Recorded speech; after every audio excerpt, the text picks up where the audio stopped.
Hey, welcome back to Roast Mortem Podcast, the only podcast that's about ballet. My name is Mustard Cop. I'm a ballerina. I'm Travis. I'm your Cody for the evening. And I'm Mike. There you go. Oh, hell yes. This is a special episode again, right? Because it's our 2-year anniversary. Look at that. Look at that. 100 episodes a couple weeks ago, but because the Mayans fucked up the calendar, we couldn't just, make it around 50. Yeah. Here we are. That would Numbers. have been nice. Yeah, well, you know what would have been nice? If the world ended in 2012. They fucked that. Oh, yeah. They made a movie about that, too. And I love that movies movie. are real. Movies are real. Best so, John Cusack movie. Is he in that? I never saw it, but... He saves the day and shit. What if the world did end in 2012 and we are actually in a simulation that Elon Musk is running in his sex dungeon? I think about that sometimes. Well, I'd be okay with You it. ever pinch yourself really Yeah. hard to make sure you're not dead or some shit? I mean, it's a simulation. Give me cheaper rent, you piece of shit. Oh, dude, speaking of simulation, I know we all hate these stories that start off like this, but I had a fucking weird dream last night. Oh, I didn't... Cody. It's fine. It's fine. Well, But, congratulations. yeah, okay. In my dream, I wanted to know what fibromyalgia was. Oh, what? I don't know. I just wanted to know what that word was. So I tried Googling it, but because it was my dream, I couldn't, teach myself that. My subconscious couldn't teach myself that. So my entire dream was just desperately trying to figure out what a word was, but Google just kept coming back like, oh, did you mean Oh my this god. other word? That's so frustrating. Yeah, it was so frustrating. Like it would autocorrect to something else, like fiberglass. Yeah, Google's just like- no, you wouldn't understand. Yeah, it was just like it was literally like dragging its feet to explain what fibromyalgia was because it's like I didn't know already what it was. What does So that it's even like- mean? I'm curious to know. It's just sore points around your waist and neck. Oh. Well, Cody officially started the podcast off on You're a very, welcome. a spiritual note. Yeah. All right, Cody had a spiritual week. I mean, it was He's last worried night, about whatever. words. A lot of us are worried about And Google. image and money and stuff. And Cody's just, fucking words. Though. it's nice doing a podcast with someone who worries about words so much because I don't. Me neither. I got you guys. Yeah, you I'll help be your balance thesaurus. us out. It really works out nicely. I'll be your thesaurus. I'll be your rhyming dictionary. I'll alliterate. If all I day. knew more words, do you think I'd be doing a podcast? No, I'd be writing my own dictionary. I know some words. All right, Tom. Tell me in words. How's your week? Or you could show me in pictures. That would be a huge middle finger to the people at home. What did I do this week? Fuck. Well, I got a wedding coming up. Oh yeah, Yeah, Prepping for it. Yeah, we're actually not that anyone cares, but we're recording a couple days early because I'm going to a wedding where I'm going to get kowtowed. Yeah. Yeah. We're usually on the Sunday rotation, but Sundays people like to get married. So Yeah. that's where Way I'll to go, be getting people. fucking. Come on. I got this sweet velvet suit. Wait, Yeah? really? Yeah, dude, it's shiny. Will raccoons come running out of the woods and try to touch you, Shiny? We'll see, man. Mike, what about you? Mike, stop kissing the fucking camera. What is Yeah. wrong with you? What about you, Mike? What's your week like? Nothing much. Went to work. That's about it. Kind of boring. I went bowling the other night. It was nice. Did you bowl 1,000? Is that what you Yeah. could score? No, I Wait, just hold tried on, Mike. Tell me the story. Tell us the story that you told me before yeah, we started yeah, yeah. recording about what it's like to bowl on Long Island. All right. So I went bowling on Tuesday night, and next to me is this it's a big family, and there's this really South Shore Italian dude, fucking tribal tattoos, rhinestone jeans, fucking Perfect. full douchebag kit. And so he was getting really angry that the manager wasn't coming over to him to watch him bowl because that night was green pin night. So if you got a green pin as the first pin in your bowling set, and you got a strike, you get a free game. So he was trying to get her to come and watch him do it because you have to have a manager watch you do it. You need a witness. Yeah, and she was busy doing something else, and he was the farthest down in the bowling alley. So I'm sitting there bowling, and he slams the ball on the table, knocks over a bunch of drinks, and he's just having a meltdown. He's like, "You don't come over and watch me bowl? What the fuck?" Freaking the fuck out in this lady's face, and his whole family is just dead quiet. like embarrassed for this guy. I'm embarrassed for Well, him no, too. they're quiet. They're quiet because they're afraid to get hit. You know what I mean? Yeah, That's got to be it too. he was having a meltdown, like definitely roid rage or something like that. But it was like that was just I was loving it. I was like, this is the most awkward thing I've ever seen in my life. That poor family. Yeah, and Did the he whole get it? family. I mean, Did he he hit the stormed green out. pin? No, she wasn't there. She Perfect. didn't. Good. She didn't respect his hook. Yeah. She didn't respect what he brought to the table with a hook and that Right? Brunswick baby and that fucking storm brain ball or whatever they're called. Oh, he had to be hammered. He was definitely fucking toasted. Do you think he honestly would have got the strike had she come down? No. Maybe. You never know. He could have been a fucking fire bowler, you know? But if he's drunk, no.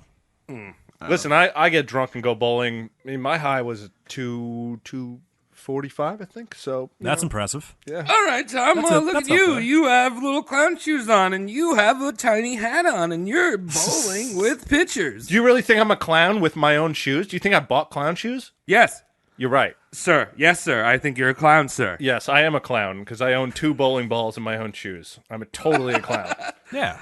Nothing wrong with that. I kind of want to get my own ball, you know?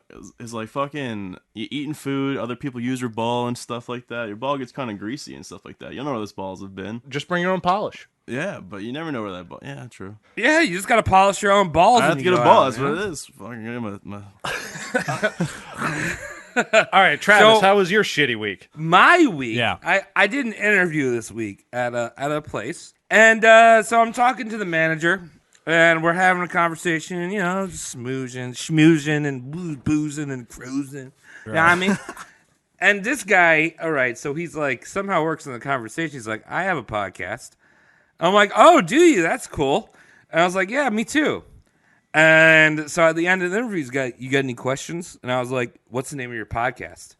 And he goes like this. Apparently his show, I don't know the name of it because he wouldn't give it to me, but Oh, fuck. his show is like they watch horror movies and drink, and like they pair the horror movie with Wait, a hold beer on. or Is this something. guy white? Yes. All right.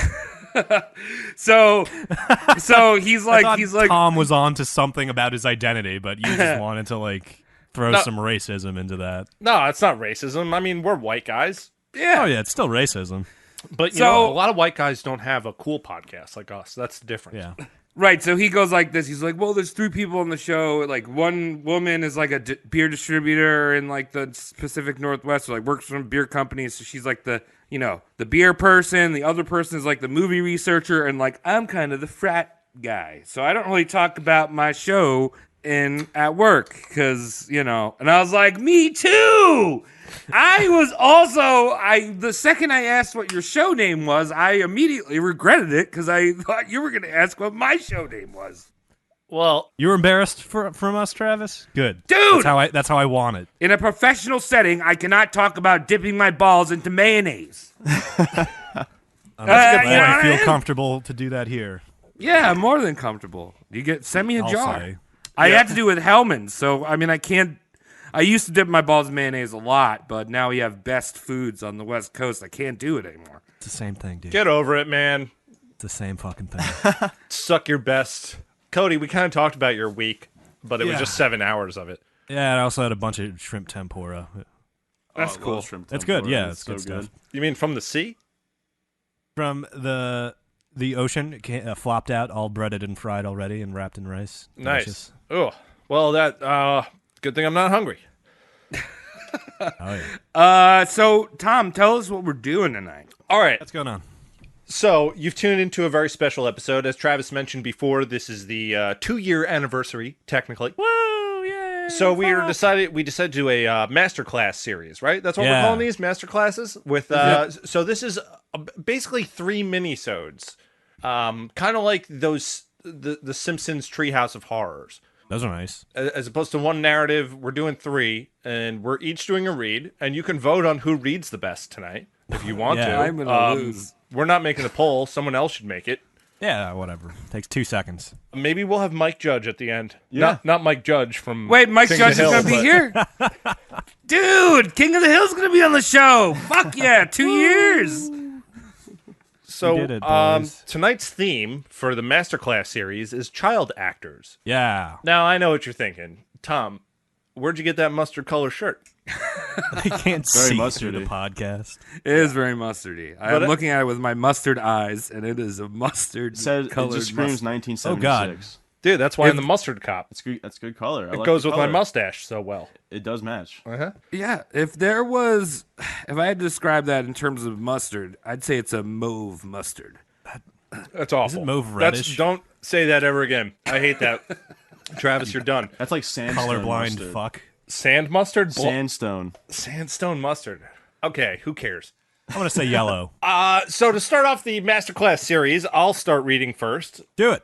We'll get mine out of you the got? way because I got the fucking I don't even know who you guys brought in, but I got the shittiest child star. Well, we'll see. We'll see. Yeah. I don't believe it. Trust me. Trust.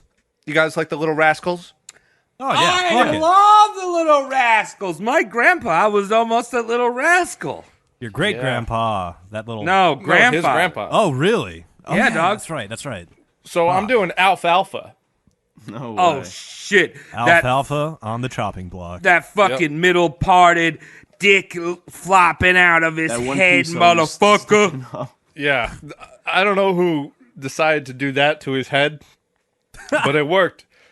It did. So if you don't know the Little Rascals, that was these old shorts that happened. I think 22 it started. Oh yeah. It worked from the silent era into the soundies. They recorded those till 1942. So Alfalfa is one of the most famous of those little kids. Yep.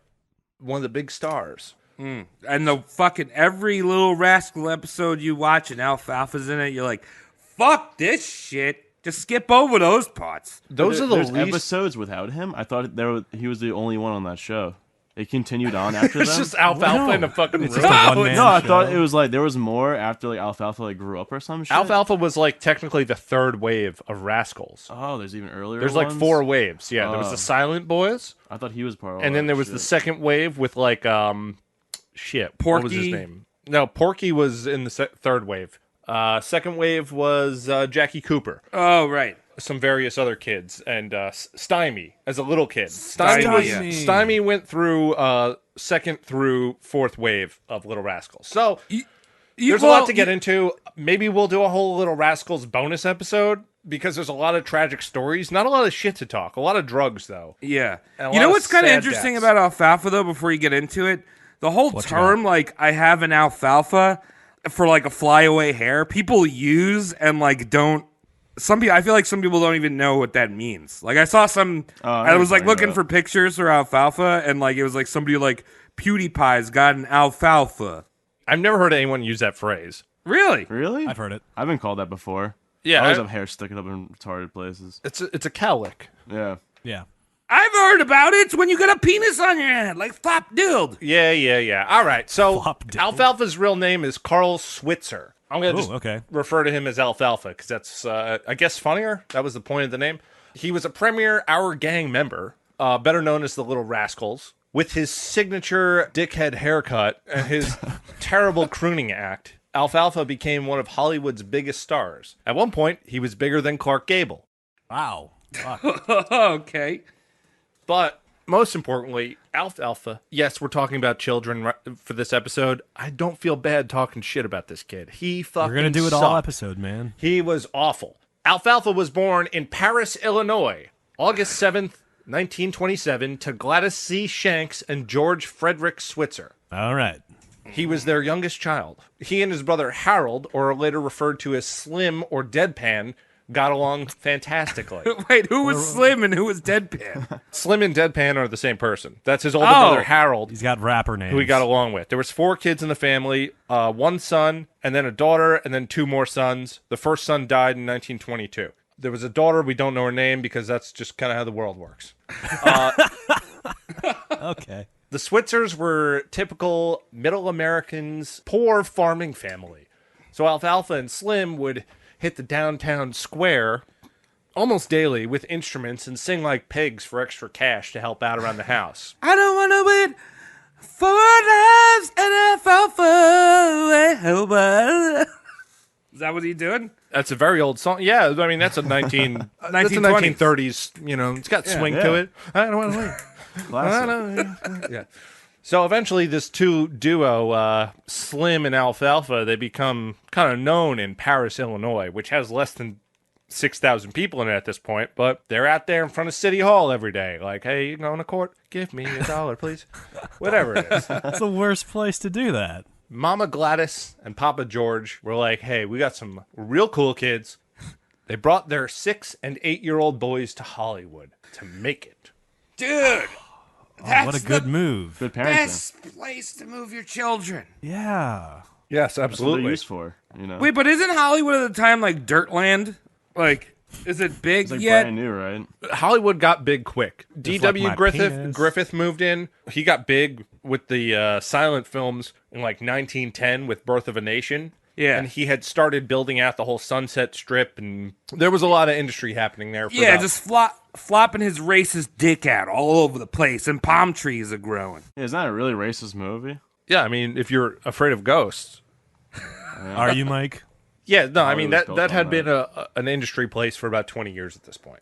Alfalfa and his brother got recognized by Hal Roach in what seems to be Oh. the most bullshit story ever, but a lot of accounts say it's true.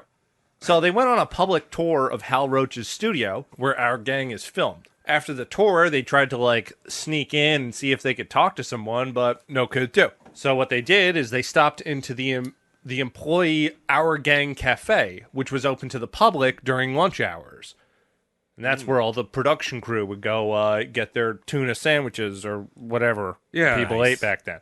Blow cigarette smoke into the child actors' faces while they were smoking cigarettes. Yeah, because they'd be doing it back to you. So Alfalfa and Slim decided to do an impromptu singing vaudeville-style routine. And, of course, Hal Roach himself happened to be eating lunch there. Dude, if I was eating my lunch and two fucking stupid ass kids started yowling and howling at me, like doing that shit that kid did in the Walmart with fucking Walmart kid? Yeah, Walmart Hank kid. William- boy. Hank Williams. I the would be fourth. like, get the fuck! I'm trying to eat my poke bowl, sir. Daddy. Drop kick him out a window. Don't you fucking make fun of yodeling again like that. Yodeling is a skill, sir. So anyway, American Hal pastime. Roach is there sucking down an egg cream, and he sees these two boys, and he says to himself, "I need those kids." Got it. So he had contracts made up for Alfalfa and Slim within the week. Wow. And then bam, bam, bam, they were background kids. So the brothers premiered an Our Gang short film called Beginner's Luck, February 23rd, 1935. Alfalfa charmed his way through the ranks of the other poor children and became the most famous rascal by the end of 1937. Okay. He was adorably freckled, skinny kid that sang like shit with the cowlick. It was just a great character. Oh, the cowlick was already incorporated at this point? Yeah, they started throwing on the cowlick pretty early. You know they held that up with asbestos, right? Yeah, They had Really? to. Oh my god. asbestos and lead. Good stuff. His character was like the romantic type that would conquer his own cowardice to fight bullies to honor his woman. What was Darla? his woman's name? Darla, thank you. Darla Hood. What's not to like about this? This is great. This is a good way to start off Child's career. This shitty. As most child stars at the time, the parents didn't work. They let Alfalfa make all the cake. Yep. Core family values. Dog, you get a monkey that you birthed. That's a good idea. Have kids And just do all the work for you. You just like kind of take advantage. Yeah, but if it was like, Mike. I'm you're just right. If kidding. you can, do it. If you can't, Dude. go try anyway. You're right. We need more child labor. Thank you. Just putting it out there, dude. They're so healthy. Kids are like lazy, you you can know? you can throw them off a building and like they won't break any bones. Like I Yeah. fucking trip and I broke my ankle. You know. They got them small frames. You could get them to do like HVAC work. You know what I Yeah. mean? Yeah. So Just throw them under buses. Yeah. For money. we got this stupid Alfalfa, and everyone likes him, audience-wise. But on set, Alfalfa was a piece of shit. Yes. The other kids didn't like him at all. He'd harass play them well and with was others. kind of a bully. He'd also play those kind of jokes that no one liked. Like Nice, yeah. no one. There was no like good humor behind it. He was the kind of guy who thought seeing someone very injured was hilarious. Oh, one of those, like, it's a prank, bro. Yeah, like, guys. it's kind of funny if someone breaks their tailbone when you pull the chair out from underneath them. But when you just crack someone in the back of the head, that's not really a prank. Dude, I love glassing Ashton Kutcher. people. Glassing does. people Glass 'em is and laugh. hilarious. Glass, yeah, well, you love England. So he'd pick fights. He would dead arm his co-stars, toss cherry bombs at people on set. He'd even keep man. long nails in his pocket to stab other kids with. Ooh. Funny. That was hilarious, Alfalfa. Tetanus. Wait, so hold on. His name is Alfalfa, right? So is he Alf's dad? You mean Alf from the no. 80s sitcom? Alf. Ate yeah. cats. Yeah, Alf. Yeah. Did Alfalfa eat cats on set, live, raw? Hard questions tonight. Raw on cats. Postmortem. Basically, we got this little dick, and Right. I'm going to just go through a few examples of shit he did on set that might right. make you want to toss this kid in the garbage. On one occasion, a cameraman got mad at the kids because they kept fucking up the scene. This poor guy just wanted to take a lunch break, and these dumbasses couldn't remember their lines.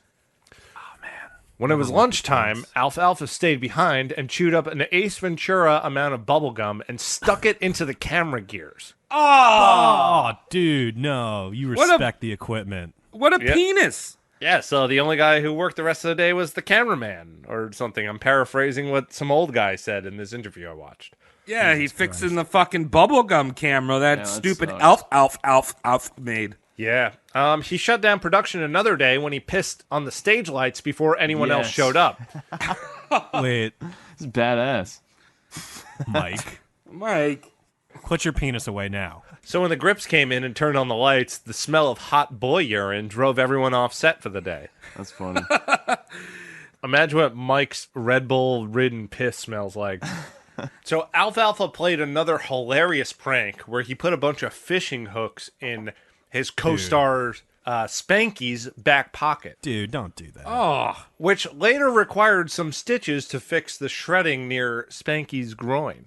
Ouch. oh no! Did he give him a wedgie not or cool. something? No, he put a bunch of fishing hooks in his pocket, so when he sat down, it like got up into his ball area. Oh my god. Oh. God, what a piece of shit. Dude, it's a hilarious prank, all right? Get over it, No, my bro. gooch just hurts thinking about that. Yeah, Yeah, well, I it's got a a fishing tender hook. It's a fishing hook too. It's not supposed to be pulled out. It's not like putting a pin in your pocket. Imagine how barbed. to tell someone that too as a kid. Like, I have like a fishing hook in my gooch. Like, can you help me, sir? Like, you know, he's like freaking out. You know, that's fucked up. Yeah, it wasn't as a progressive How time embarrassing as that now, is, yeah. you know, where it would be okay to be like, hey, Mom, I got a fishing hook in my ball sack, and I'm 8. Yeah, I'm right. just thinking of the And, kid hey. from Jumanji, the monkey kid, when he goes up to Robin Oh, yeah. Williams. And he's like, I have if a that kid fishing did hook in drugs. my grundle. I love it. You gotta, like, snip it and pull it out the other way or something like that, right? Nah, you can finesse it out, but it's Yeah, so it's scar they gotta like tissue. cut it out. Yeah, so he got some stitches, but Spanky was all right. He did better than Alfalfa in the long run. Not all right. That's good. Another smooth brain trick was when he told co-host Darla that he had a ring in his pocket for her, but she needed to grab it. Now, the proper way to play this prank would be putting your penis in the pocket, correct? I Yeah. mean, If you're going to do that Yes. trick, yes. Or perhaps some crazy glue or something that would, get their hands stuck in there. Wood Right. glue. unpleasant. Yeah, something gross. But he decided to just leave a switchblade pointed up and almost cut Darla's finger off. What? This is Chucky, or the kid from Pet Cemetery, Oh, right? he's got issues. He's just a fantastic moron. He really is. Dude, I got some in my pocket. You want to feel it? It's hard and sharp. Yeah, right. Ow. So Hal Roach sold the Our Gang operation to MGM in 1938, and many changes were made.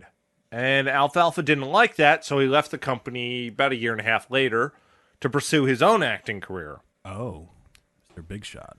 Now, he did get a couple parts from then into his adult career, but they were all kind of bullshit.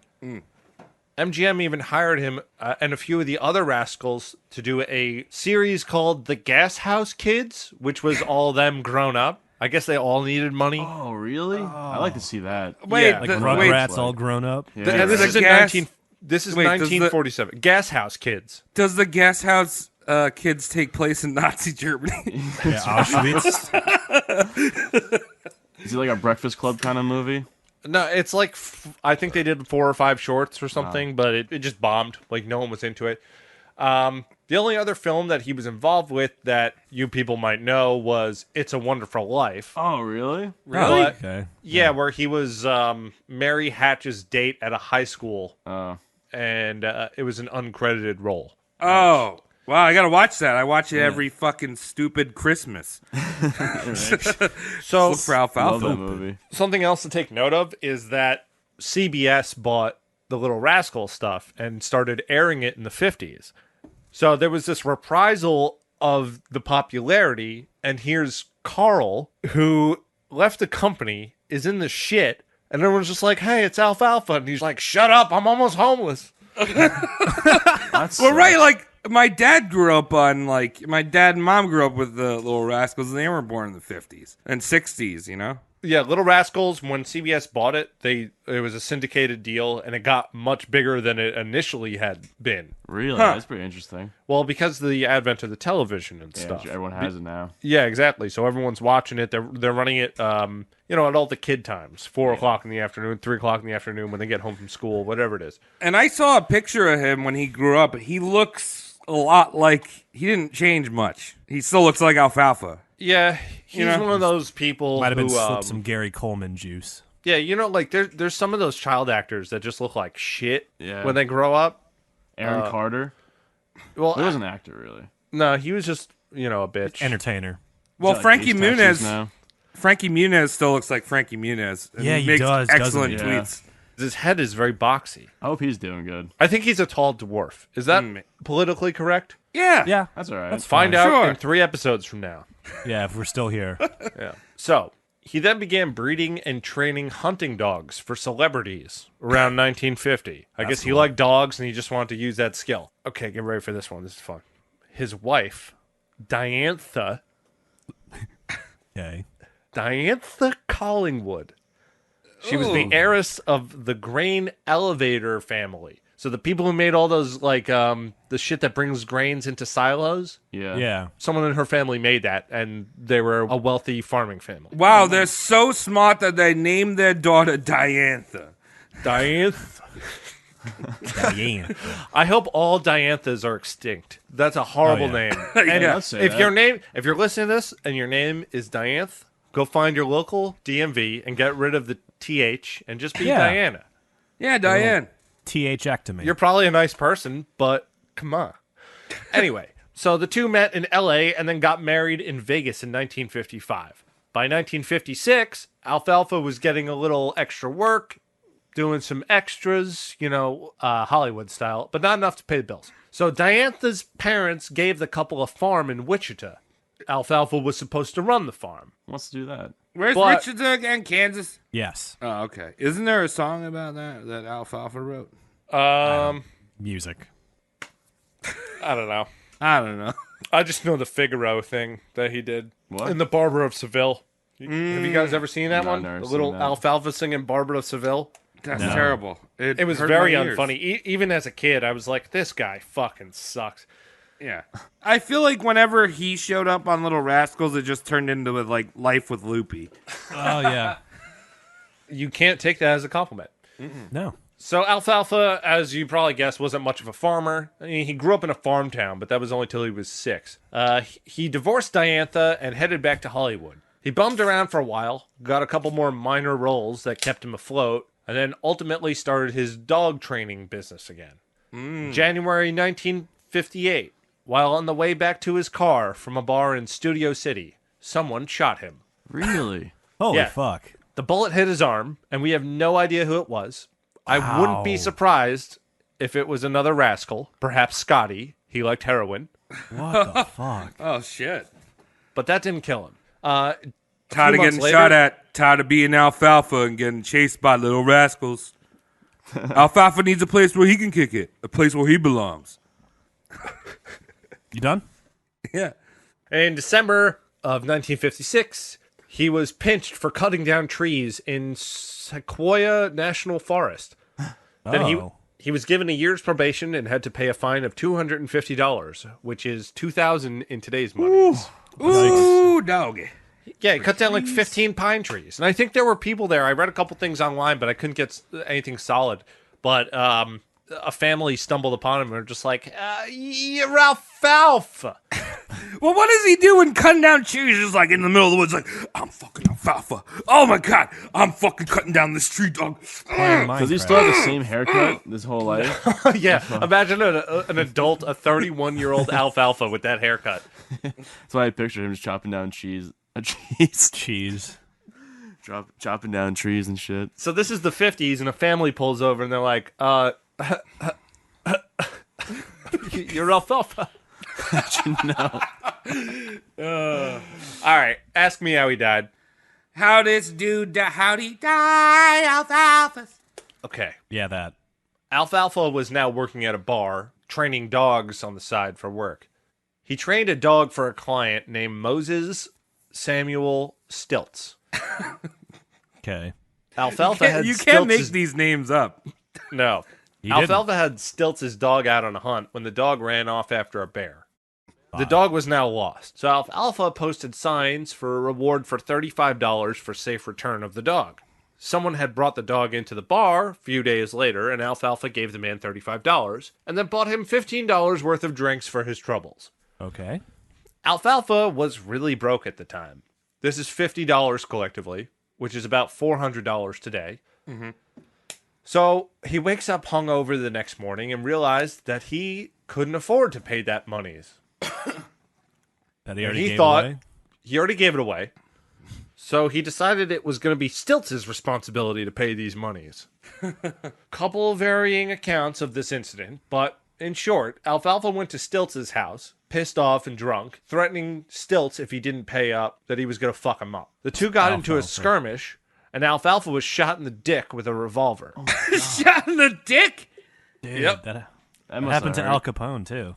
Yeah, but Al Capone didn't bleed out and die before paramedics arrived. Oh. Did somebody give him a boner? Like, why dick bleeding out? Right in the tip, probably. I don't know. It's probably the femoral artery. something like that, because you can hit the tip of the dick and then the femoral artery with the 38 very easily. No. The If you nuts get hurt shot thinking in, about that. if you get shot in the dick, it's basically your will to live. It's kind of like, you know, when there's like Oh, that. yeah, when you're in a video game and you're bleeding out, and there's like that option to hit like X to bleed out quicker.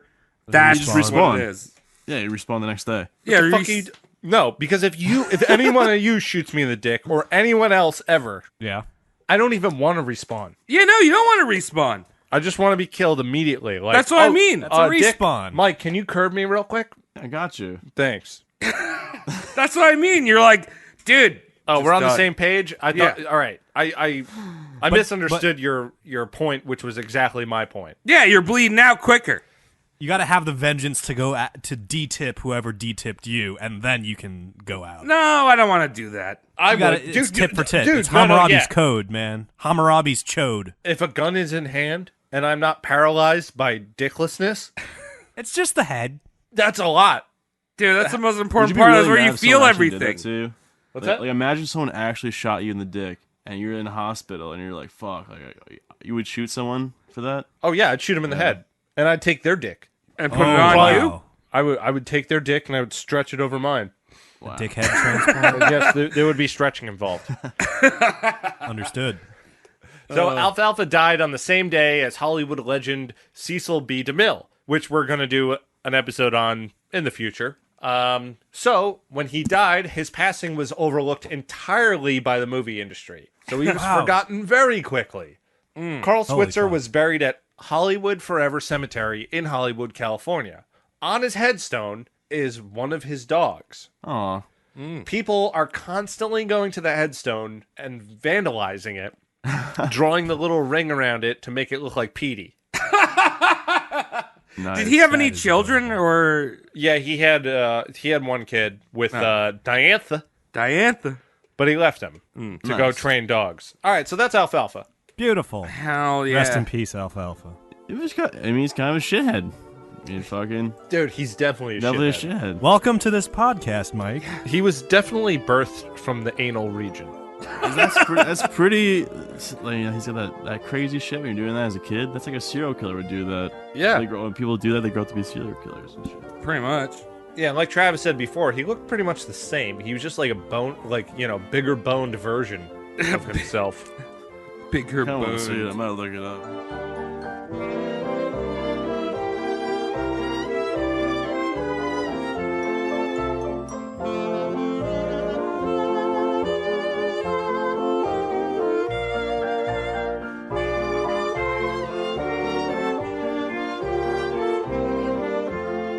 That's all I got. Who wants to go next on this? Oh, well, I will go next. Travis, go. Who's on the chopping All block right. for you, Travis? Who's on the chopping block? We have three chopping we have a lady named Dana Plato. Whoa. You mean like the thinker? Yeah, like the thinker Plato. But no, Dana Plato. she was actually Kelly Drummond on Diff'rent Strokes. I've never seen that. You've never seen Diff'rent Strokes with Gary Coleman? No. What you talking about, Wolves? Yeah, I know Gary Coleman, but I've actually never sat down and given it the time of day. I think I've mentioned this on this show several times. I'm more of a Good Times fan. Different strokes, they're just different. I don't even know that theme song, but different Yeah. strokes I don't know. could happen. This is going to be a very uneducated one. No, it's perfect. It's very educated, but so while Tom, your guy was Alfalfa was a dickhead, right?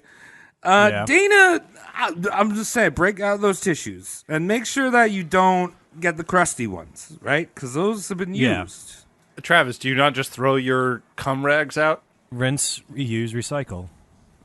You're yeah. fucking weird, Travis. Okay, so Dana was born out of wedlock to Linda Strain in 1964 in Maywood, California. Now, when she was 7 months old, Dana was adopted by Dean and Kay Plato. So that's where Plato Nice. comes from. Plato. Cool. Unfortunately, Dean, who owned a trucking business, was like, nah, and then walked out on Dana when she was 3, leaving Kay to raise Dana on her own. Oh. Oh, well, that's not nice. No, what a No. mean. So mean. You know what? Before mean, it's rude. It is rude. If you own a trucking company, the only thing you should do is buy porn and jerk off alone. Don't get married. Yeah. No, what you got to do Whoa. is send your adopted kid over to China, where she won't feel alone by being an orphan, Right? and then separate from your wife. Yeah, that's protocol. Thank you. Yeah, because you're just tethering them together. Just attach it. Twofer. At least you're looking out for the kid, you know. So for Dana's adopted mother, Kay, Dana was her world, right? Like, this is one of those mothers that thought that her child's shit doesn't stink, right? Everything she did was perfect. Yeah. Well, I got some bad news for you. You are not the mother, bitch. Oh, dude, that's rough. Tom, how can you be so mean? that was mean-spirited. Every kid has shit that smells, and every mother needs to know it. All right, well, living in the San Fernando Valley, Kay had plenty of opportunities and outlets to show off her child that she had.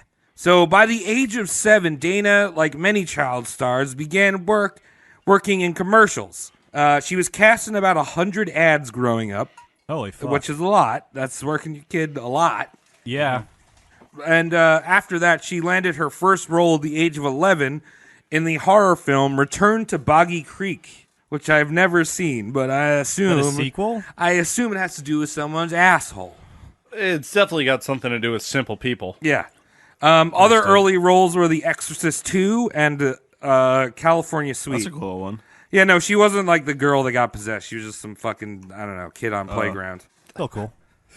I mean, yeah. She probably got a Sure. shirt from it, yeah. Yeah. On top of her acting career, she was a figure skater and a really good one. She actually won. Nice. She won state and was gunning for placement on the U.S. Olympic team. But before she could do that, she was handed the role of a lifetime. Okay. That was Alfalfa in the 1973 remake of Alfalfa Does It Again. Yeah, Alfalfa gets a sex change. I've seen that. That's one of my favorites. So That's a classic. she auditioned for The Gong Show, And at this audition, she caught the eye of a producer that was doing the soon-to-be hit Diff'rent Strokes. The producer was like, "That's Kelly Drummond," and from that point on, Kelly's life changed forever. Wait, he just pointed at her. That is her name. Yeah, That one. yeah, that. Sign her up. I know her name. Put it on a contract. Have her mother sign it. Put that kid in my dumpster. 7 a.m. tomorrow. That kid is kid not on my desk. That kid is not even a human; it's an object. And I'm gonna make it work for me, like a little wind-up monkey with cymbals. Yeah, make some money. So, for those of you that don't know what Diff'rent Strokes is, it's different without an E. There's an apostrophe. It's different. Yeah, I know that. So, it's a super influential sitcom that was released in 1978. It's basically about this rich Park Avenue business dude that adopts his housemates' children. But here's the catch. They're black. Oh my god. Oh my God. It's kind of like the nanny. you know? Well, who What? was the producer on Explain that one? You explain that, Mike. Who's the producer? the Yeah. I don't know. husband married Was it Norman Lear? housekeeper? I have no clue. Because he was the guy who did everything perfect with the first 4 seasons of Good Times. Did he? And I'm looking on the Wikipedia now. I don't see Norman Lear, so this show obviously sucks. Okay. So Dana played the do no wrong all-American white girl that was biologically related to the rich dad, and Todd Bridges and Gary Coleman played the 2 adopted brothers from Harlem. Gary.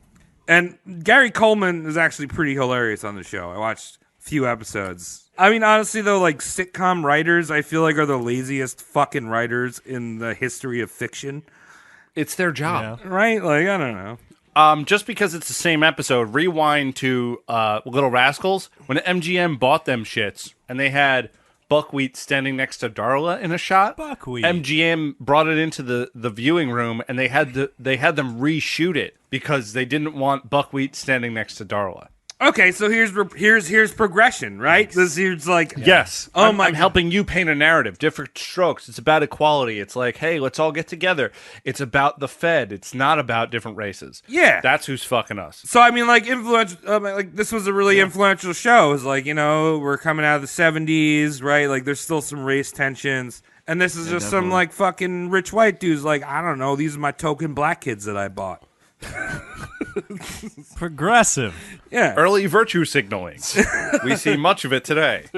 So Dana, having been on a pedestal by her mother her almost entire life, she was like this. Now she's like the spotlight of everyone on television, right? She never had a role this big. Everyone was tuning in every week, and she took up this fame like a sponge. But you know when you're like sponging a cast iron pan and it gets all fucking shitty and greasy? You know, it can't take on any more water anymore, just yesterday's bacon grease. Yeah. Yes. I mean, I scrape that into the trash usually. That's exactly what happened to Dana. So Too All right. much. all this fame meant all the drugs. Her and Todd Bridges, Willis on the show, used to do a lot of coke, a lot of nose candy. So these kids were making $25,000 an episode. It's fucking stout. That's a lot of money for drugs. And they were both doing a lot of drugs, both Todd and Dana. I mean, Gary, we don't know so much. I'm sure he did his fair share of drugs, but he was 4 years younger than them. Yeah, and forever very small. Yeah, he's And when you always do very drugs when small. you're smaller, guess what? Everyone thinks you're cool. You need Yeah. less too because you're smaller in body mass. Steve-O. Yeah. I wish I was small because then I wouldn't have to drink so much. Why did you say Steve-O? Did you mean wee man? I get those confused. Yeah, weest man. Well, they do look like wee man does look like if you squished Steve-O. They have very similar facial features. See, I always looked at it as wee man or Steve-O looks like if you stretched wee man. I like that, Travis. The perspective. That's so you bring. true. Right? Also, for the record, I would love to hang out with those guys. Yeah, me too. Oh, me too. I want to yeah. hang out with all of them except Bam Margera. What? I hang out with Bam. I don't feel wanna hang out would with just pull Bam. pranks on me all day though. He would ask me to get him Diet Cokes. Yeah, he started speaking Yeah. to me in like whatever that language he's been writing on Instagram. Enough of this dick house shit. We're Yeah. back in the 70s. So, at the age of 14, Dana OD'd on Valium while she was hanging out with her friends. Only 14? Luckily, her mother, Kay, was downstairs while the girls were popping pills and blowing lines. So Dana was rushed off to the hospital and had her stomach pumped. At 14? Yep. Oh my God. When she was around 19, she met rock and roll wannabe Lanny Lambert. Now, you know, he was one of those hundreds of guys that showed up to L.A., flocked there to join some 80s glam band, right? Oh, yeah. And we rock and roll. we remember all of them. Oh, yeah. Yeah. I mean, I think that's Skid Row, right? But, like, not the band, just Skid Row. Yeah, no, that's where, you know, it's just like, hey, well, my band's not doing so good. Can I sleep next to you? You gonna use that needle? Can I borrow it when you're done? Well, Lenny, right into Dana's vagina and got her pregnant. What was the age right now? No, she was 19. It wasn't like, but Teenage pregnancy still. But the producers of Diff'rent Strokes saw the lump and was like, "Yo, dude, you're pregnant." Kelly Drummond can't be pregnant because she's America's sweetheart. Remember, she's still playing a role that's younger than who she is, right? Like, TV time is slower than real time. Yeah, that's why John Travolta plays a 32-year-old today. Right. So the producers fired her ass and wrote the story that Kelly went away to school in Florida. Okay. Someone's pregnant Solves in the family? everything. Send them to Florida.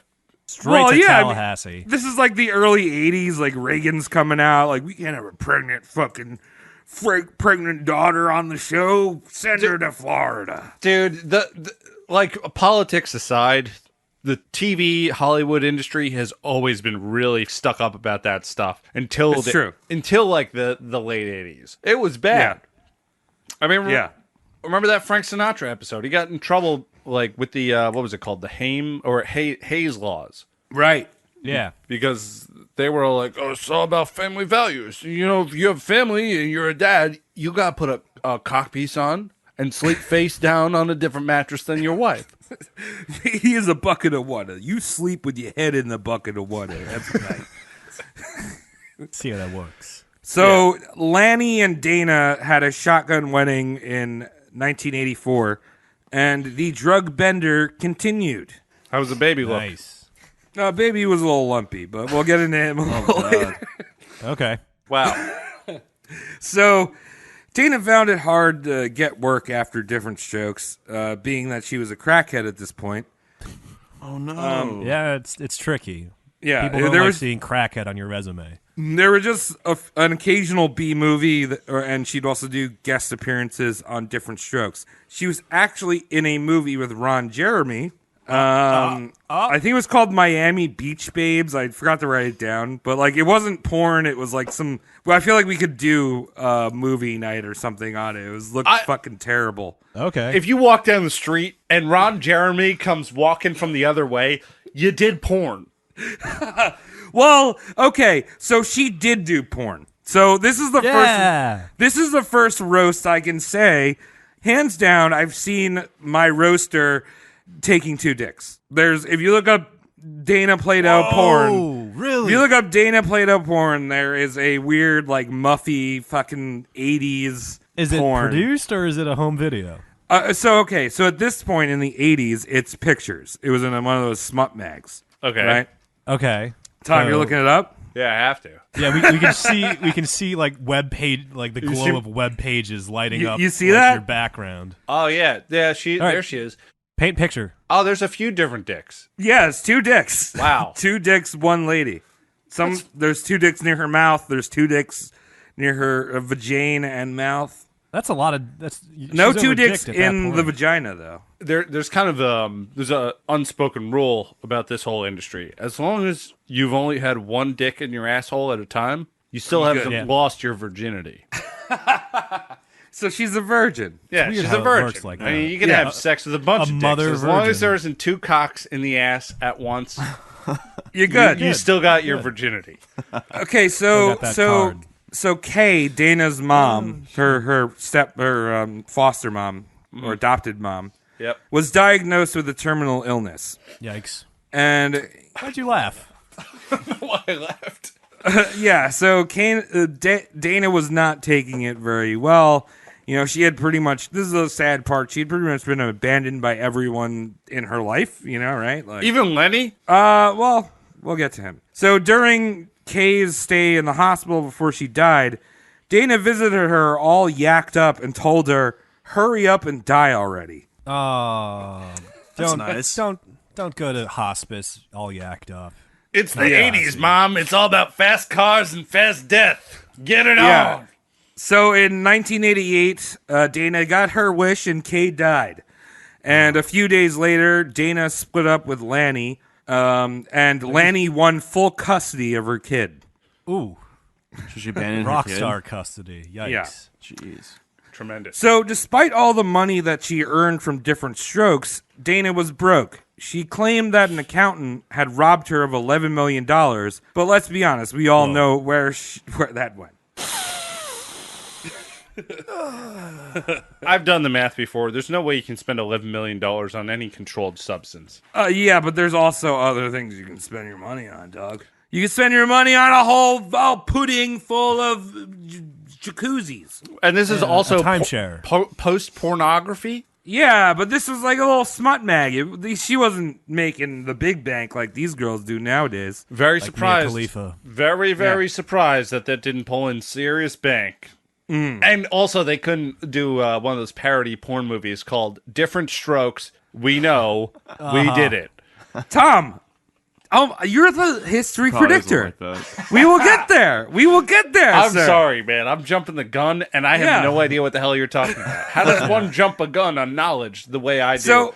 So Kelly, I didn't You guys pipe are up very earlier, lucky to but- have me on the podcast. I'll Yeah, say. I I said it once before. I'll say it again. So Kay left her a trust fund of $150,000 when she died. It was basically like, I see what my daughter's doing. She's perfect, but like I'm gonna set off $150,000. Just Oh, so Dana immediately spent that on a boob job and bought more coke.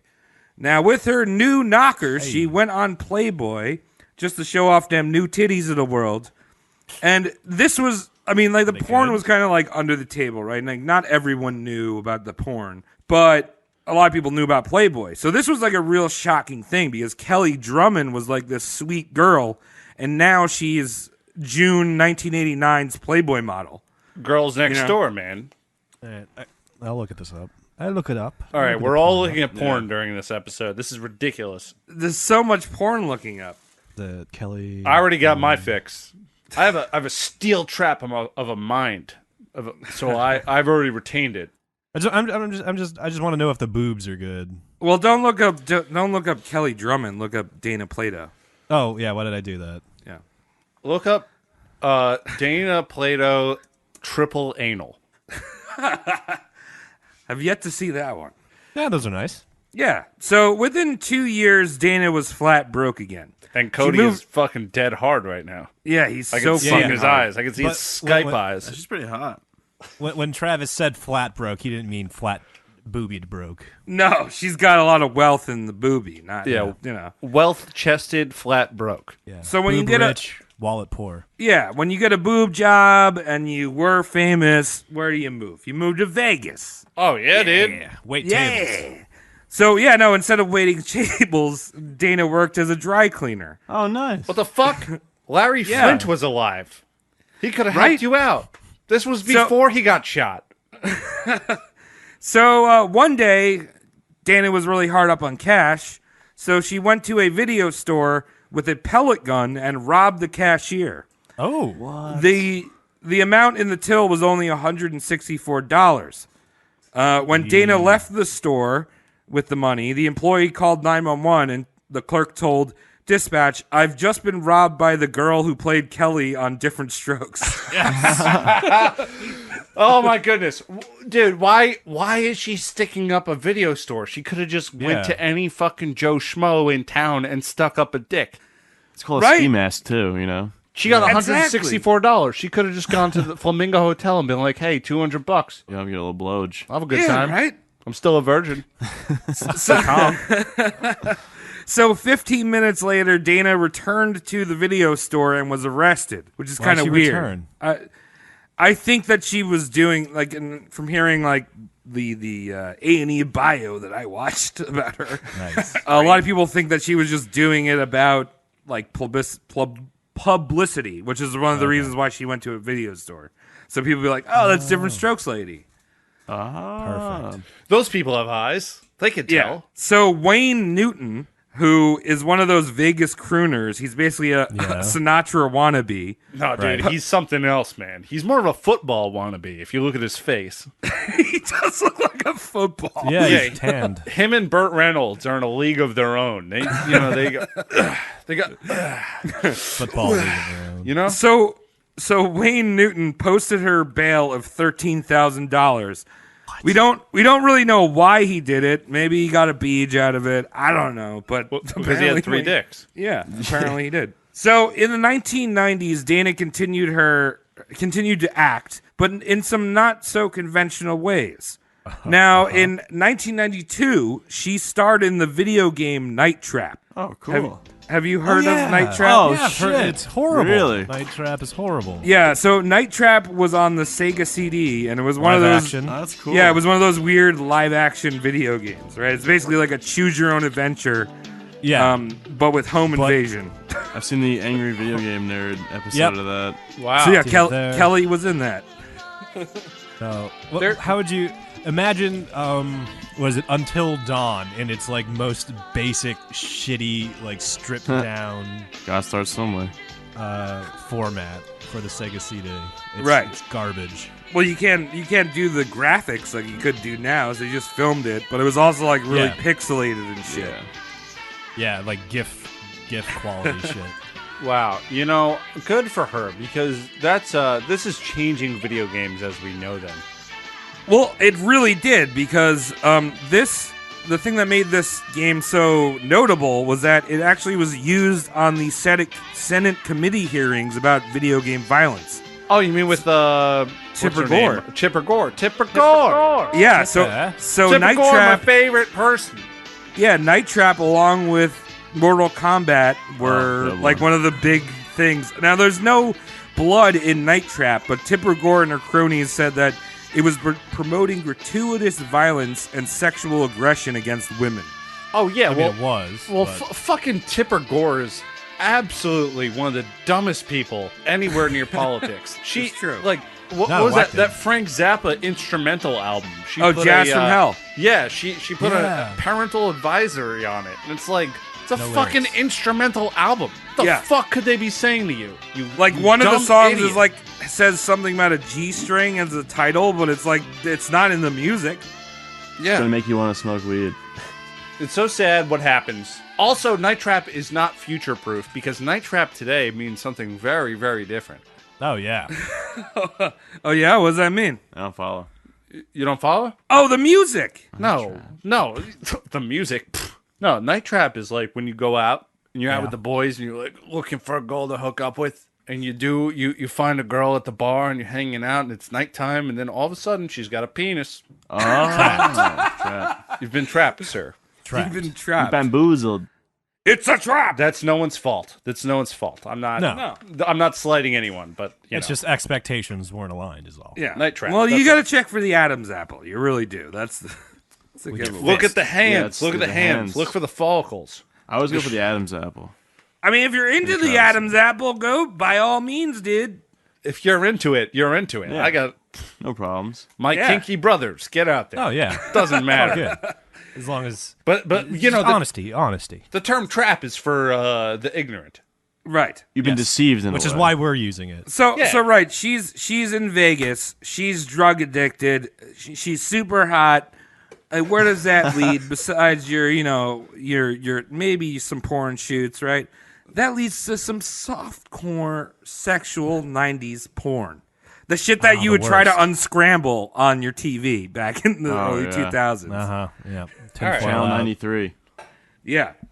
So she did softcore porn, but she always referred to it as like artistic erotic B movies. She never like could admit to that it was like It's kind of like a porn. dance. right? It is a dance. It's a gyration of spiritual abilities. It's a dance. Gyrating right out of the clothes. Yeah. dancing. So she starred in a few of them. One of them was called Prime Suspects. The other one was Compelling Evidence. And the last one had a very clever title that Tom already gave away called Diff'rent Strokes without the Oh, apostrophe. you got it. Yay.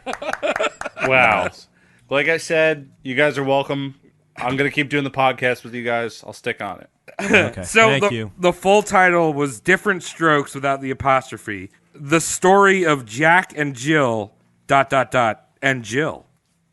Oh, my goodness. Oh. So I don't know whether they're going for different strokes or a fairy tale. It's kind of Yeah, it's all over Weird the place. with No, that. it's different strokes because one Jill gets a stroke and then the other one. They're two different people. They have Yeah. personalities. They're different sizes. yeah. So there was like some lesbian shit going on. I watched the scene. She's like kind of swimming around this pool with another lady, and she's like, you know what? Like nice. the man is like, oh, it's so mean, and like then she gets in the shower with her. Like softcore porn, you never actually see any fucking cool shit, just titties. You know what I mean? Well, titties Cool are butt. cool, but Yeah. they definitely let you down. Yeah.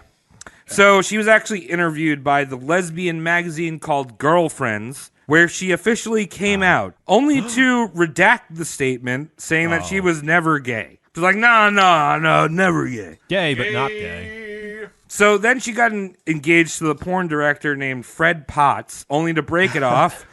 And then she got engaged to her, in quotes, manager, and moved into his motorhome in Florida. Oh, nice. I want my manager to live in a motorhome. Any motorhome enthusiasts who live out there and want to manage Roast Morton Podcasts, hit us up. We got Perfect. room in on your home. I hope you have room on your roster. Come drive here. We're going to fill that propane tank every month up for you. Ooh. All right, so ask me the question. How did this boy girl die? Boy, girl? There's no boy, girls. I know, I'll do it again then. Fine. Fuck you. How'd this girl die? It's 100% This isn't a woman. Night Trap. She wasn't Night Trap. She was in Night Trap. It's different. Okay. How Okay. did this girl die? So in 1999, some promoter in New York convinced Dana to go on the Howard Stern show Great call. to promote a festival that he was throwing in Chicago with the headliner of Motorhead. Lenny. Sick. Okay. Like, I don't know, it didn't seem like she was very into metal so much. It was like, oh yeah, I'm just gonna go on Howard Stern. I'm gonna be at the show. All I'm right, totally so- gonna be at the show. I'm an authority on this. Motorhead. Most Yeah. influential metal band, but not metal. That shit's rock and roll. Interesting. Okay. That's extreme rock and roll. It's not metal. Metal is fucking... You know what? Who gives a shit? Yeah. Sorry for opening my mouth. All good. Okay, so she goes to this show on the Howard Stern show, and Right. she starts immediately lying that she had been clean for decades, right? And this is like, she had been in and out of rehab. She was on Maury, and Maury Povich at one point in the early 90s. Okay. Wow. Saying that she like was clean, I gotta go, or I'm on drugs, I need to go get fixed up, right? Like all this shit. Okay. So like the people knew that she wasn't clean. She was just a fucking junkie. So callers started calling in, and these are New York callers. They are vicious. Oh, good. They're calling her a crackhead and a liar, like really heavy stuff. I listened to this episode. She's like crying at some point. Stern is like telling his fans to like cool it, but secretly he's like jerking off, like, yeah, this is great More. stuff. More. Ratings. Yeah. It's great radio. So Dana actually volunteered to do a drug test at some point where she plucked her hair out and handed it over to Baba Booey. But later, after the show, she asked for the hair back because, let's be honest, again. she was not clean. So the following day, which was Mother's Day, her and her Yay. fiance/manager were driving their motorhome to Cali. They stopped in Oklahoma at his mother's house. She was going to call her son, the lumpy boy I had mentioned before. How lumpy But- was he? He was kind of Scale lumpy. of 1 to 10. He was kind of lumpy, but then Is then it Haley Joel He had- Osment? He had deformities and shit because she was taking drugs. I mean, I saw an interview with him. He's got one of those like extremely long heads. Oh, like a like fucking what Conehead? like the pharaohs did. Yeah, exactly. Head binding. Are we talking about a little conspiracy right now? Head stretch. Maybe Lenny was an alien? Illuminati confirmed. So instead of calling her son, she decided to relax by overdosing on Valium and muscle relaxer pills. Oh, wow. Damn. I see what you In a did there. motorhome? It's very relaxing to die that way. So, Yeah. I mean, it's kind of sad. I kind of feel like being on Howard Stern and being humiliated on air is what really did her in. It sounds like it, yeah. Yeah, so Howard Stern. Way to go, Howard. Well, calling all drug addicts, we know. We know. You can't Yeah. hide this. Yeah. You wear it on your face. You So- can hide it from other drug addicts, but we know. And we're So- judging you. Yeah. And we don't really care if you get help. We just know. Yeah, don't lie about it. True. What's the point? Just help So, yourself. just to end this on a real sad note, lumpy long boy head never got that phone call from his mom. And a few years later, he decided to blow his brains out with a shotgun. Holy shit. Wow. well, That's sad. that's a lot of head. Extra lumpy now. Yep.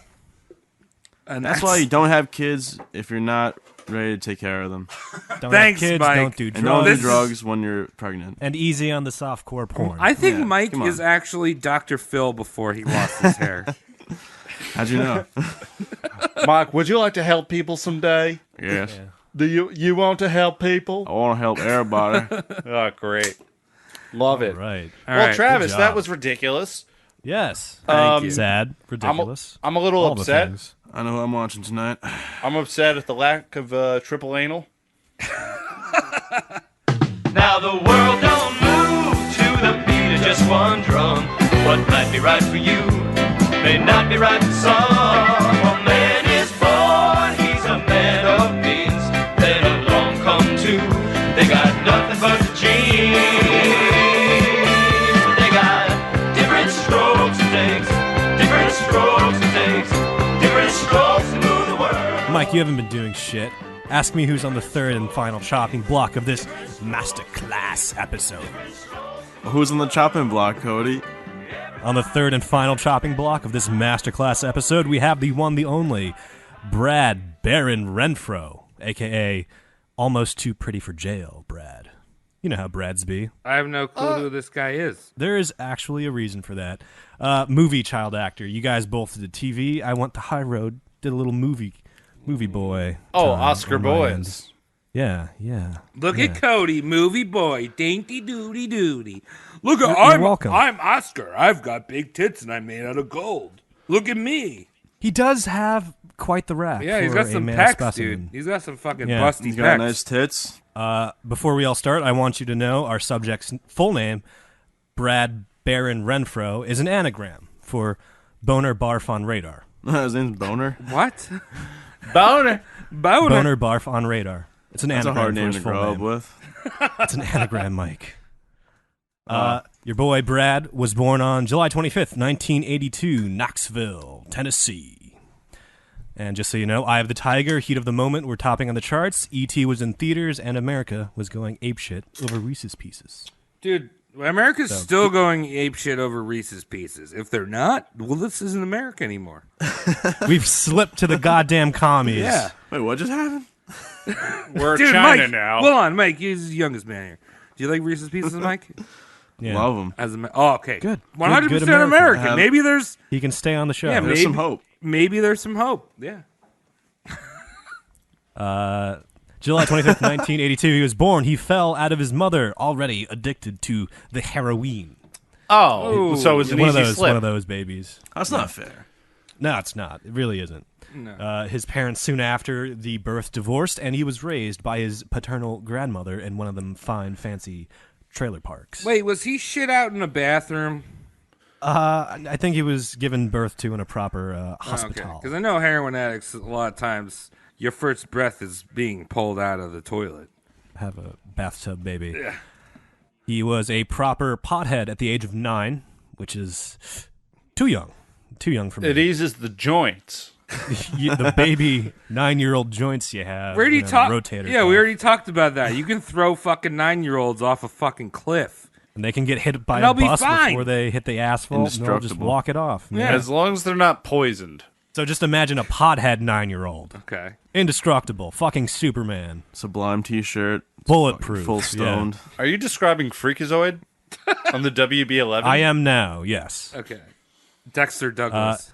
His first joint was offered to him by his junkie heroin addict of a mom. And he was... it says expelled, but I think he was suspended from high school when he lit up in front of a school official. Keeping it real, man. Keeping it real, keeping it grounded. Sticking it to the man. Can I get a Hall Puff Puff pass? Oh, Sabenya! I see what you did there. Spicy bubble. Smoke a weed. So some people believe Hollywood chews up kids and spits them out all fucked up. Although that is entirely true, I want everyone here to know that Renfro started as a mook. He was already fucked up. It wasn't Hollywood that fucked him up, but Hollywood sure worked its magic on him and exacerbated the process. Wait a minute. What's a mook? You can't call him a mook. Mook can't is a call him a mook. smooth brain. Mook. Oh, yeah. Smooth brain. Smooth brain mook. Well, I mean, No, he was- wouldn't that also be Hollywood doing their damage on a vulnerable young gentleman? Oh, yeah, but it's not planting the seed. He was already a shitty guy before he even... Well, before not even Hollywood by even sung his choice, talons. right? Like, Oh, he chose to smoke the weed. He didn't have Yeah, to his say on mom the gave it to heroin. him. 9-year-olds don't make Say choices. no to your mom. I mean, why not? If Hitler was 9 years old, they would have let him off the hook. Yeah, give him time out. For the entire genocide thing? Yeah, exactly. He's only 9. What are you going to do? Punish him? Okay. Send him to his Now- room. Make him fold A pillowcases slap for for a month. every Jew you killed. That's a in lot the of slaps. He's just going to be paraplegic after Yeah, that. right. What happened to you, kiddo? I got slapped 7 to 8 million times. And then there was the gypsies, which was a real anus. Oh. Anus punching for the gypsies. All right. So what anti-drug craze is going around at this time? Is this Nancy Reagan? Just say no. Is it DARE? Yeah, remember DARE? Dare. Mike, what does DARE stand for? Don't That's what I thought. always read everything. Mike, did you even have Dare growing up? Wow, perfect. Do you know what Dare is, dude? Don't always read everything, man. I know this is dare, and this is keep kids off drugs underneath. All right, somebody help him out. What's DARE stand for? Wait, no, I but this actually is don't know. This is a I have no serious. idea. No, but this is a serious question, though, Mike. Did you do Dare when you were a kid? I just remember seeing that shirt. I don't remember. Oh, wow, he didn't do He didn't DARE. do DARE. I remember I had a health class where they talked about some stuff, and they're like, "Don't do these drugs." I was in Okay. a private school where they told us that clay was the same as bricks. I didn't get dare either. I went to science school. All right, at the age of 10, he's doing DARE, and that's drug abuse resistance education. He's got like that crazy lion mascot, and he's got the 90s attitude with his arms crossed, and he's like, dare to keep kids off of drugs. Do you think that the Tiger and Scruff McGruff, Chicago, Illinois, 60652 had gay sex? This is a serious question. A little frottage. Okay. Here and Frotting. We all frotting. Frottage cheese. It's easier because no one circumcises lions and tigers. I don't. He's doing a DARE class. He gets in trouble, and he gets, ejected from the class by police officer Dennis Bowman. And I want you to remember that name, Dennis Bowman. He's the retired police officer doing the DARE thing to this class. Renfro gets his ass kicked out. Even though he's a troublemaker, cop, Dennis Bowman, is a little fond of the kid. He's like, hey, I'm pulling for you, kid. You're going to make it, even though you're an asshole in my class. You just need the right chance to come along in your life, and everything will click. It sounds like Dennis Bowman's going to rape this kid. It does. He does not. Spoilers. Oh, okay. Hey, I'm kicking you out of the class, but I'm going to keep an eye on you. So, Yeah. you I know, hope your Dennis parents don't. Dennis Bowman got the layup, but Yeah. he did not slam dunk. We can argue after all this, he did something far worse to him Okay. than touchies. Dennis, the DARE officer, was forwarded a casting letter, pretty much asking, do you know of any charming fuck-ups? We need those for a movie. And Dennis is like, oh yeah, I got this charming fuck-up of a kid. His name's Brad Renfro. And Dennis handed the casting letter to Brad, one of his fucking students in insulting. the DARE class. You're fucked up. You're charmingly fucked up. Though. It's like a It's just backhanded compliment, kind of. yeah, You know? but like, you know what I mean? Like the cop Dennis is just trying to get this kid's life to click because he's a pothead. He's Yeah. getting kicked out of school. He's getting ejected from dare classes. So it's like, here's something that might let you get a little traction in your life. So If a kid is having a hard time with drugs, send them immediately to Hollywood. Yeah. get him in there, man. Send him in Hollywood there. is one of the cleanest places you can go. Yeah. It's like So a it's dare Hollywood officer- and then youth group. You will get touched at both. A dare officer suggested a troubled preteen hit up the Hollywood scene to straighten his life out, with all its pretty party scenes and drugs that flow like wine. And so, by the age of 10, he was discovered... Let me try that again. By the age of 10, he was discovered by Joel Schumacher. He was solicited from a pool of 5,000 boys to star in the Hollywood flick The Client. Does anyone remember that? Nope. No. I was Perfect, alive yet, good. I don't think. Joel Schumacher, he did, what is it? Schindler's List. I think so, yeah. Yeah. That's a sad movie. Going back to Nazi Germany. A lot of Nazi stuff that's totally not actually founded in this story. Well, It's easy. It's low-hanging fruit. yeah, that's And why we'll we're never tired. do Hitler. Don't say that. We got to keep him hoping. Yeah. String him along. Oh my God, Hitler only ate beans? There's like a new kids Nazi movie coming out. I forgot what it was called. Like Roger something. New kids and the Nazis? Yeah, it's like a bunch No. of kid Nazis in a movie. Yeah, it was like Hitler Youth, and then like a kid has like the imaginary friend of Hitler. Yeah. I forgot what it was called. Like It like, has nothing to Dude, do. what are we Yeah, it talking has nothing about? to do with Keep Nazis. going, dude. Yeah. Yeah, I don't get even back know. into Renfro. This is ridiculous. The Client. Renfro would star in The Client, and that's got Susan Sarandon and Tommy Lee Jones in it. Great. Renfro was chosen because he had a ruggedness that was beyond his years. This probably in part due his first-hand pot experience and his second-hand heroin experience. so dank. All before he was, still single-digit in the age department. Yeah, still I can feet. imagine a lot of babies coming out of heroin moms and doctors going, congratulations, it's a 4-year-old boy. Deal with it. Renfro's character was to be cast as a delinquent trailer park boy, so it fucking lines up perfectly. Dude, so he's like a method actor, right? He like goes into the trailers, he lives Just there. every day. Right? Not So- much of a choice. So method acting. Renfro's character is introduced as a trailer park boy covertly smoking a cigarette in the woods. This is like the first time you see the character. The character's name is Mark Sway. Now, usually a casting director auditions the talent with either the most pivotal character scene or their character introduction scene. So it's entirely likely that Brad auditioned using this cigarette character setup scene.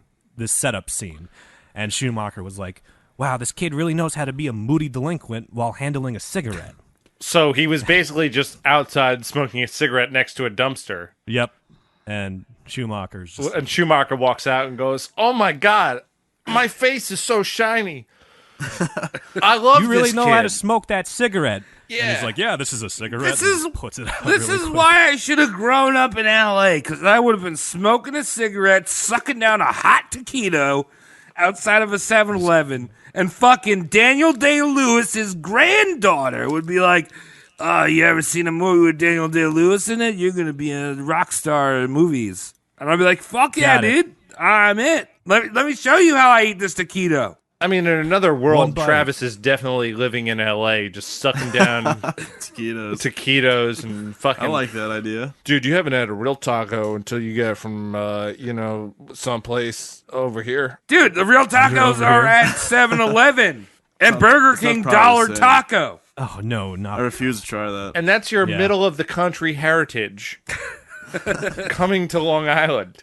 And then getting kicked out to Portland. Because I know Travis. I've seen Travis do this a million times. He goes to 7-Eleven. He picks up a taquito. He Oh, goes, so good. And then he goes to a bagel store, puts it in the hole, I Yeah. didn't think of that. It's and then Cream cheese? spins it like a top in his mouth. It's sexual, dude. I mean, let me tell you, I come every time I eat it. You're coming right now thinking about it. I've seen you driving and eating a taquito. That's dangerous. Dude, you just wait for yellow. love You wait taquitos. for yellow lights, then you come and you just fucking put your foot down on that pedal. On the red light. You just pray to God while you're coming. All right. Well, All enough of right, that. keep talking to me about Brad Schumacher. refried beans and Renfro. Renfro. Schumacher's done. Schumacher stated, talent is God-given, and intelligence is God-given, and humor is God-given, so we are just lucky to find Brad.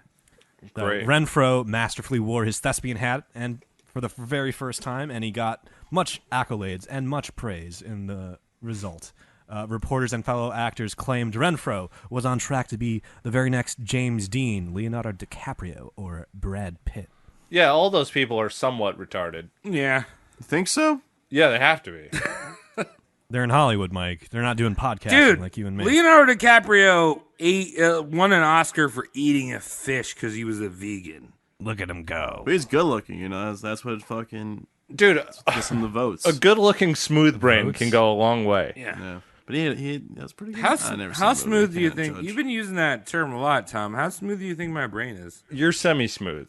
Dude, You got some points in there. Dude, have a rough I'm brain? ruffles with ridges, right? For her pleasure. For her pleasure. Yeah. I'm like if you took a ruffles and just put it in a tube as a condom. Right? There's a lot of ridges. As far as I'm concerned, a lot of people are pretty smooth-brained. I myself probably got a touch of it. What's a smooth brain? Do you not know? All right, Mike. Let me not have it. You got a bad case of smooth brain. Damn, I got the smoothest. I would get that checked out. All right, let's get back into Yeah, Renfro. sorry. Sorry, we made it about a sentence before I got into smooth brain territory. Your boy Google Renfro that. bagged a bunch of awards and nominations. He won the Young Star Award twice. This, among other things, opened the door for him. He got roles in Tom and Huck, Sleepers, the Nazi movie Apt Pupil. A lot of Nazis tonight. He starred in a grand total of 21 full features over his life, and he'd go on to work alongside the likes of Johnny Knoxville, Kevin Smith, Ian McKellen, Robert De Niro, Kevin Bacon, Brad Pitt, and Scarlett Johansson. Wait, how I have don't I know any never of those heard of people. this guy if he was in I'm gonna tell you. 21 movies? With Kevin Smith? Like, Kevin Smith only does fucking... Was he in Clerks or some shit? Yes, he was in The Clerks. Silent Bob. Yeah. There's a reason you don't know about him, and there's two like reasons coupled together why no one knows about him, because he was a pretty boy in a crowd, and the second reason is near his death, and we'll talk about Okay. what eclipsed his death. Was it 9/11? No, it wasn't 9/11. Okay. It was something some smooth brains would call far more tragic. Far more love tragic that than term. 9/11. That's a fucking great term. This is... Does Yeah. that mean I'm retarded? I got to give credit to my buddy Sam Sherrick, who exposed me to the world of smooth brain. Tom is up. Check out his Tom has band, his fingers Playing on the God. pulse. Fantastic. Yeah. Oh, Smooth brain. you think the jokes stop here? Yeah. So Renfro, fucking smooth brain. Yeah. Yeah. Here's where our subject begins to lose the grip he's got on his life. So he was a little bit fucked up before Hollywood, but here's like a tipping point exacerbated by Hollywood. After his introduction to stardom, why the fuck are we giggling? It's okay. Tom's being a little child. I did a visual gag. After his introduction to stardom, he first got drunk at the age of 11. He started using heroin himself at the age of 12. Whoa! And he lost his virginity at the age of 13 by a wait. Hollywood lady pedophile. Wrong order. Dude. Heroin on his own. Dude. Yeah, because his mom, started him off in the womb. Oh, I thought she was like giving it to him or some shit. Yeah. So what were you guys doing when you were 12 fucking years old? Heroin? I was making bad choices, but not that bad. I was... no, I was younger. I was going to say, I was like hitting pogs or like doing yo-yos. Yeah. I think I tried to smoke oregano with my friend Pete when I was 12. How'd that work out? I have a napkin, and it just didn't work at all. Well, yeah, because you were smoking oregano. Yeah, it was from my technology class. It was on the bottom of my locker. It was the last day of school. That was Nice. that's why you're the most Italian person on this show. Hey! South Shore. You're like most I got Irish, marinara in my but, blood. you know. I was Yeah. trying to watch The Man Show and not get caught. Remember that? Oh yeah, Dude, I was using that You know what? Jimmy Kimmel, scrambler. Adam Carolla. that fucking asshole who played piano and then drank beer really fast. I was like, that's the guy I want to be. Oh, Red Fox, right? Was that his name? That was his stage name. Like, Okay, because Red Fox was another comedian that we might cover. Yeah. okay. So just because it was mentioned, I Googled man show. and started Yeah. looking at the images, and I don't like Jimmy Kimmel, but I do like Jimmy Kimmel in blackface doing Karl Malone. Karl Malone. No Yeah. one remembers that, dude. That was no such- one fucking. That is such a good bit. I remember like Karl Malone don't invest in no Dow Jones. He put his money in his socks. That shit was great. He's got like that fucking buff suit on. Yeah, but now Jimmy Kimmel's part of the super liberal elite that's like blackface, not Yeah. good. Yeah, no, blackface. Every credits there were like chicks like bouncing on trampolines. You remember that? he's trying to do this SJW stuff, and it's just like, all right, if that's who you are, that's who you are. But at the same time, you were the best Karl Malone ever. Better This than is- Carl How is himself. that bad though to do that? Doing blackface? I don't know, Mike. Is it bad? I was Mike, come Why on, don't rewatching. you? You ever seen White Chicks in the movie? It's two black dudes That's playing not two blackface. white Dude, guys. I mean, check your but we live in a- privilege, Mike. Check your privilege, Mike. As long as it's not being anything like, yeah, but was he like, just like making fun of him? Yeah, he was. Oh, he was alright, making that's fun not of bad. Karl Malone. Yeah, the person, Mike not doesn't the know race. who Carl Malone is. He's the probably. mailman. You taught jazz, amigo. All right, let's keep going. All right, I got it. That'll be an sorry. outtake bit. Hey, don't put that in. I'm putting it in, dude. No, don't do it. It's all getting put in, Michael. I'm not racist. By the age of 15, ready for this? Renfro and his cousin were arrested and charged with the druggie possession. Renfro was caught with a baggie of weed in his sock. And now you may be asking, in his sock? Why in his sock? Why didn't he keep the pot in his pockets? And the simple answer is because he kept the cocaine in his pockets. Oh, okay. All right. Yeah, you know. So Oh, I thought he may have put it in his sock because that's where Karl Malone keeps his money. Oh, okay. Yeah, that's very, very astute banking from Karl Malone there. So a secret knowledge from someone I learned when I was younger. Someone I learned. You keep all the drugs, you buy tidy whities, you keep all the drugs in that weird pocket part in your tidy Oh, whitey. the nether front? region? Because then if a dog's sniffing your junk, right, they're like, oh, I don't know, I have a lot of testosterone, dude. I just cream my pants. Like dogs love to smell junk. This dog is obviously craving to be around a real man. And gay. Officer. Yeah. Officer Bendover. I mean, that's something I heard from a friend a long time ago. All right, so do you guys agree with this maneuver?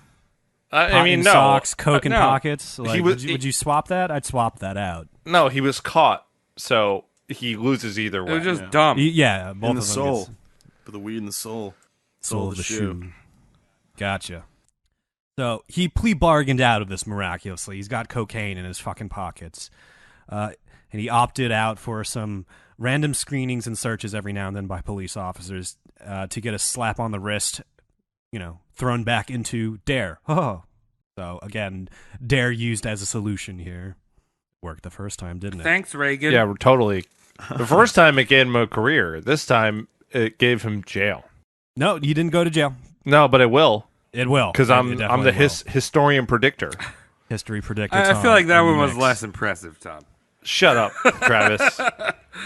I have a quota. He was on top of the entertainment industry, and then he wasn't.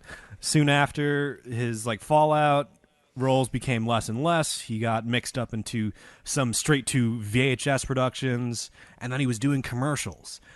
Cool factoid I learned with his commercials, he played Officer Leon Scott Kennedy in a live-action Resident Evil 2 advertisement cool. that only saw the light of day in the glorious Japan. Really? Oh, So yeah, he's Big in Japan. it was very strange. It's like that guy is one of my favorite action characters in one of my favorite franchises. He didn't say a fucking word. Totally no lines. Just running from zombies with a stand-in Claire. I just imagine the director being like, or him going like, "What do you want me to say?" Like Resident Evil. No, Travis. No. And he's like, It's I don't know. Biohazard. Resident Evil shoes. I don't know. he's in the Biohazard. land of the rising Brad. Okay. He could have played Brad And- from fucking Resident Evil. Come on. There you go. Might have totally unconfirmed. This is me speculating, But while he was being Leon Scott Kennedy for this commercial, he might have had some hanky-panky with a Japanese lady, but we'll get into that later on.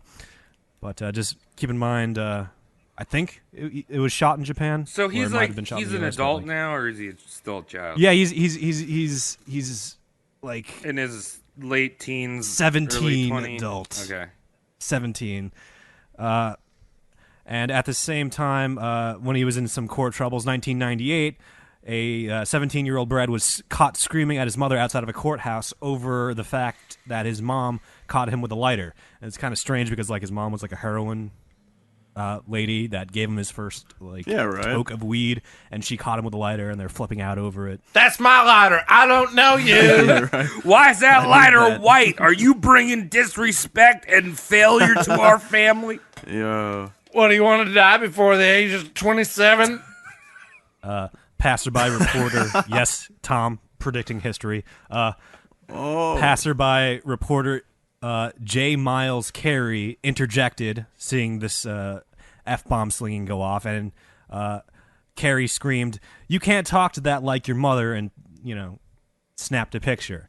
Renfro pulled that classic, super classic 90s move of just grabbing his crotch and just being like, "Oh, hey, get Little out, Michael get away Jackson. from me." Dude, A little more disrespectful like than Michael close to a Jackson. suck it. Like Clay. Like Dice Clay. Yeah, there you go. Because Michael Tom's got Jackson it. used to grab his groin, but in protection. Because he didn't want anyone to from see all the his little really children. dark tip. But It would give away his heritage. Dice was like, suck it. He's a handful of the Hey. truth. He gave like the more obscene suck it gesture. There's a lesser obscene suck it gesture, but he was like, suck it, and then continued to sling F-bombs to his mother and the reporter. Went all over the fucking tabloid. It was very dire. And here's my favorite escapade of Brad Renfro. Just 2 years later, or 1 year later, when he was 18, he thought it would be just a great idea to team up with his friend coke dealer and hijack a 45-foot yacht from the Fort Lauderdale harbor. It's good. It's a good thing to do. Oh. Yeah, why Yeah. not? Just take I like a your cruise, thinking, man. Mike. They liked me in Japan. Let's go that way. Which way Let's is that? pay later. Left? Straight on till dawn. The thing about cokeheads is they are fucking supernaturally crafty, but not necessarily yeah. detail-oriented. Okay? No. Yeah. They're like, dude, So, I got a Renfro- really good idea. Check out this idea, man. I got the best idea. I love you, man. I love you. But I got the best idea, dude. Like, check this out, man. So if you That's take the realest joke of the night. We could be in Japan in like 20 minutes, dude. Come Dude, on. but like, have you ever seen the movie, what is it? Escape from New York? No, Japan Boys. Let's go there. No, Let's I've do never- it. They did a movie in Japan. It was just like Lost Boys, but instead of Kiefer Sutherland, it was a Japanese guy, and he had a jacket on. Okay. So at this point, I think Renfro is doing up acting for the movie called The Bully. I don't know anything about that. But because he was acting and on staff for a production, the studio hired a bodyguard for Renfro. But this wasn't a bodyguard that's just like, oh, I'm going to protect you from people. It's like, I'm the type of bodyguard that's going to protect you from yourself. Well, yeah. You know what I mean? So essentially an adult fucking babysitter because he's a druggy head. Oh, dude, you guys should definitely watch this movie, Bully. Yeah. It's a Larry Clark movie, which is the guy who worked with Harmony Korine. He was Okay. like a total fucking pedophile weirdo. I think He made he's that still movie alive. Kids, right? Yeah, he made Kids All right. and I learned Gummo. something. Harmony Korine directed them, but this Harmony Korine didn't direct this one. But I saw like half of it. It's fucking violence, pure violence. All right, man. cool, Really? cool. I learned something. So, to not alert his quote unquote bodyguard / minder, Renfro jumped out of his hotel fucking room window, climbed down the side of the hotel. It was like 1 or 2 stories, and there he met up with his coke dealer friend a little bit before 4 a.m. and presumably did a bunch of coke with him. They then made their way, like 4 what else are they a.m.. going to do? It's 4 Well, yeah. a.m. with the coke dealer. Of course. Both of them made their way to the Fort Lauderdale harbor. They both somehow broke onto a yacht. Your boy Brad Renfro manages to fucking hotwire the yacht. Like, didn't find the keys, but Some good coke. hotwire the yacht. And he That's fucking, that Miami connection. Yeah. and Renfro just fucking full throttle guns the boat trying to get to wherever he's going. Japan, probably. Dude, trust me, I got this. Like, this coke came from, like, south of the border. I know how to hot wire this, dude. Don't worry about it. I got it. Yeah. Dude, I got it. Oh, my hand! Do this in my spare Oh, time fuck, all the time. Dude, that hurts, man. Fuck! All right, I'll try again, man. All right, here we go. Oh, fuck, dude! Ah! And then he gets it eventually. He's like, dude, I told you I could do it. I told you I could do it, fucking man. It's so hot-wires good, the so yacht. great. I love it. Oh, my God. Let's drive this boat wherever, man. Like, I can't even hot wire a tricycle. Like, so fucking hot wires it, guns the engine, takes off for exactly 4 feet because the idiots forgot to cast off and they were still tethered to the dock. Oh, yeah. So the boat was still tethered to the dock at the stern, and they gunned it and they tore up the stern. Huge commotion. Police called on him. Police showed up, take him down, throw him in holding. Now, Almost what's there. all this about? Oh, it's Brad. Hey, Brad. I know that one. Did you mean to tear up the dock like this? Well, I'm going to have to report it. Sorry, Sorry, Brad. Brad. Have a nice evening. Got caught, fucked up the yacht, charged with third-degree grand theft, not Grand Theft Auto because it's not a fucking car. So Grand Theft weird Boat. loophole. Grand Theft Boat. The new game, Grand Theft Boat. You It's got- like Waterworld, except somehow lamer. that's impressive. That would be an actually. easy game to make because you wouldn't have to build any buildings. It's just ocean. Yeah. You could make it for the Virtual Boy, which they fucking did. Yeah, That's the wrong console. you will lose both of your eyesight, Mike, if you play that. Let's do it. You don't need eyes for podcasting. We don't need eyes where we're going. No. Yeah. Brad fined $4,000 and sentenced to 2 years of probation. Again, dodging that sweet, sweet jail time that he is too pretty for. Probation is just fanfare for Hollywood elites. Yes. A little slap on the wrist. Dude, but also It's too many slaps on the wrist for this boy. this kid has a mushroom cut. Gotcha. Yeah, mushroom cut, 90s, standard. Yeah, right? You know? He's like Jonathan Taylor Thomas, but cooler because he does heroin. But cooler. Yeah, Jonathan Taylor Thomas never made that cool look Yeah. because of heroin. I think everyone who does heroin loves it. It's kind of like a. It's how it do. It probably feels good. It's the nature of the powder. Yeah. All right, we're out of the 90s. We're officially out of the 90s. No more pogs for Brad. Dude, so In he hit the 2002. millennium. He hit the millennium in plus 2 years. Y2K fucked his shit up. 2002, ripe old age of 20. Your boy Brad has a mystery son, and the son's name has only been recently released to the public, and he was raised in total secrecy in, get this, Japan. So maybe something happened with the filming of the Resident Evil commercial. Oh, Bradu's son. so his son Brad's son. Chorichi. Not Jurichi, Yamato. Yamato. Yamato. Well, that's anyone can guess that. That's Yes. like the fucking Matthew of Japan. That's pretty neat. I think it's 20-year son. I think it's Bradu's son. You know what? Brad's son. Brother's son.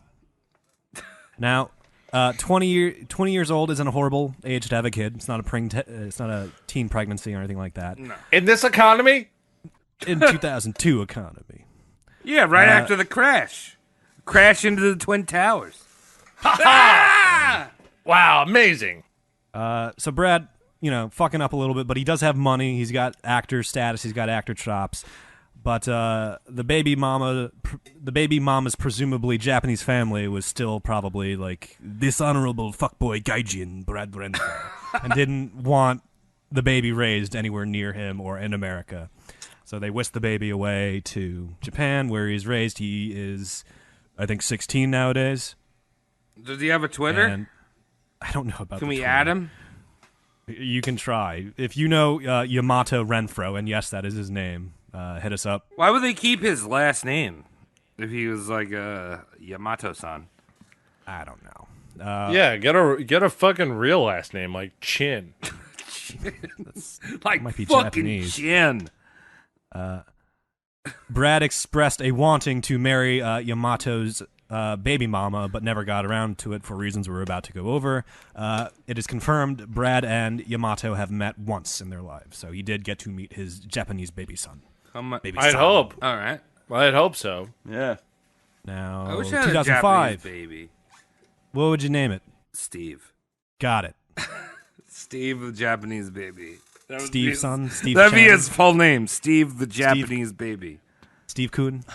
Steve Japanese baby Lee. Lee works over Lee there. works. Oh, yeah, There you go. right? Yeah, I mean, you got a 1 in 5 chance of meeting someone with a Lee as a last name. Steve over the there, so. Japanese baby Lee. No messy paperwork, sir. No, it's all right business in. here, dude. He's gonna be one of those business sons. He's gonna be a career man, Oh, okay, good. salary man. He's gonna be a salary man. I hope your son works 80 hours a week for the rest of his life. Dude, he's gonna hate his life, man. But he's gonna have You know, one of those. He's gonna have those tissues that's just toilet paper that sits on top of his head. So when he cries, Oh, one of those he can gadgets. just fucking sneeze into it. Perfect. What will we do without the And then when it's Japanese? lower, you can jerk off using it. Yeah, right. It's a circle of life for a tissue. Thank you, Steve. Well, I don't even remember what I called him. Steve, the Japanese baby. The Japanese boy. baby Lee. Yeah. Now, let's get away from that. November 2005. He finally gets fucking jail time, believe it or not. What? Yeah. Oh. Just 10 days after a drunk driving escapade. Okay. And while it was technically a drunk driving escapade, he was caught drunk driving in a car, the charges that the officer, kind of pussyfooted around and stuck him with was public intoxication and driving without a permit or without a license. So you mean driving drunk without a license? They didn't hit him with it though. So it's just like, how do you That's pretty stick bad, them though. with those two charges, but not drunk driving? Well, that's one of the because- that's one of the perks of having a mushroom cut. They're not going to charge you for that. Right. Yeah, dude, but fuck. You know what? Joel Schumacher is probably paying those police off and be like, hey, keep him out of jail. I fucked that kid. Waiting for that boy to right Epstein and Schumacher are like, oh yeah. Dude, I thought the other day, how fucking wild would it be if, the last singer on The Masked Singer just, takes its mask off and it's just fucking Epstein? Just like, ha ha ha, tricked. The world's best prank! Yeah, just a huge, set-up mind fuck. And it's just like, it's me, Epstein. Dude, lulled you. And a Mind free. cut to audience with Bill Clinton just laughing. I helped. Gotcha.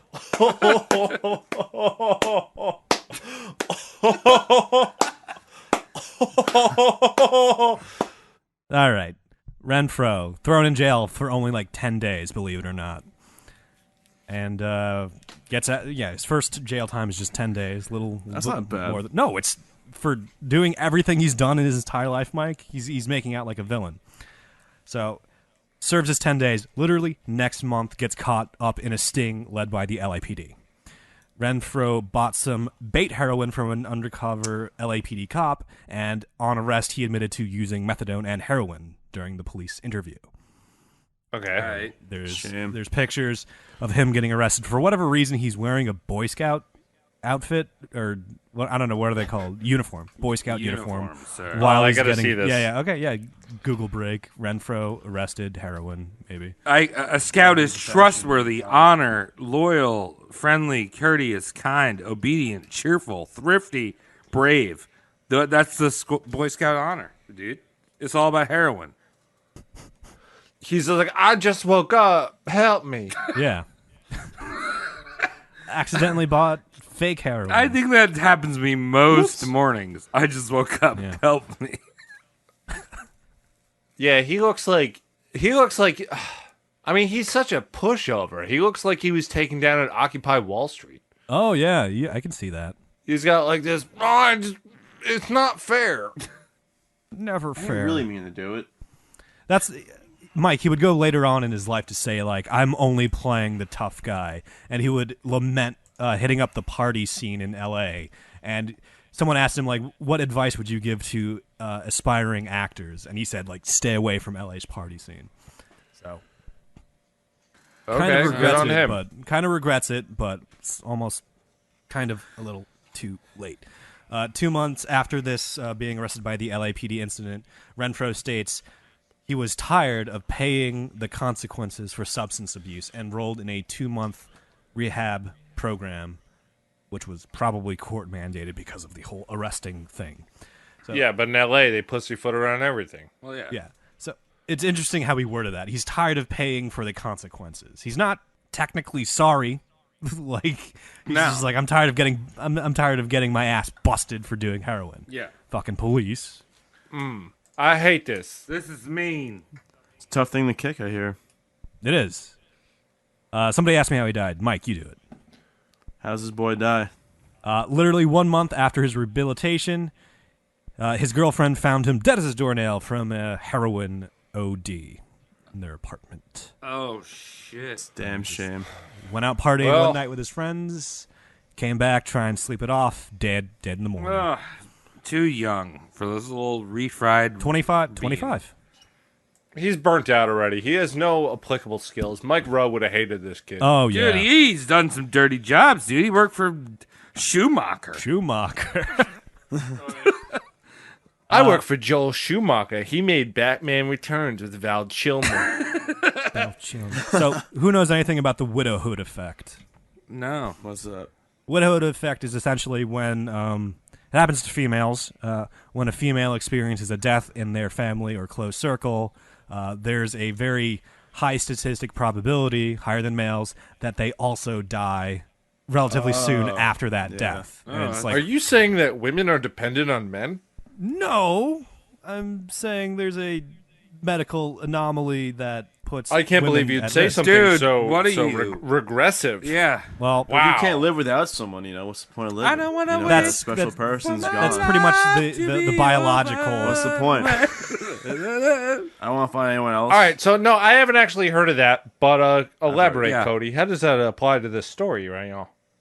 In the same year, following months, Brad's mother and grandmother both died after he OD'd. So Cray. And it had nothing to do with the heroin. It was more of like, just upset my No. boy's gone. they might both have, went south with natural causes. Heroin. It's presumably Heroin. the widowhood. Natural Is heroin, heroin causes. natural?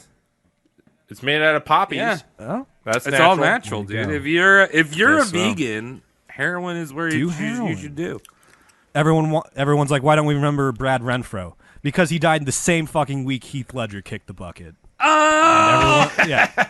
So everyone's just like, oh, did you hear Heath Ledger died? Well, like literally a few days earlier. but I've never even Renfro heard of kicked a it. movie he was in. He was apparently in 21 movies.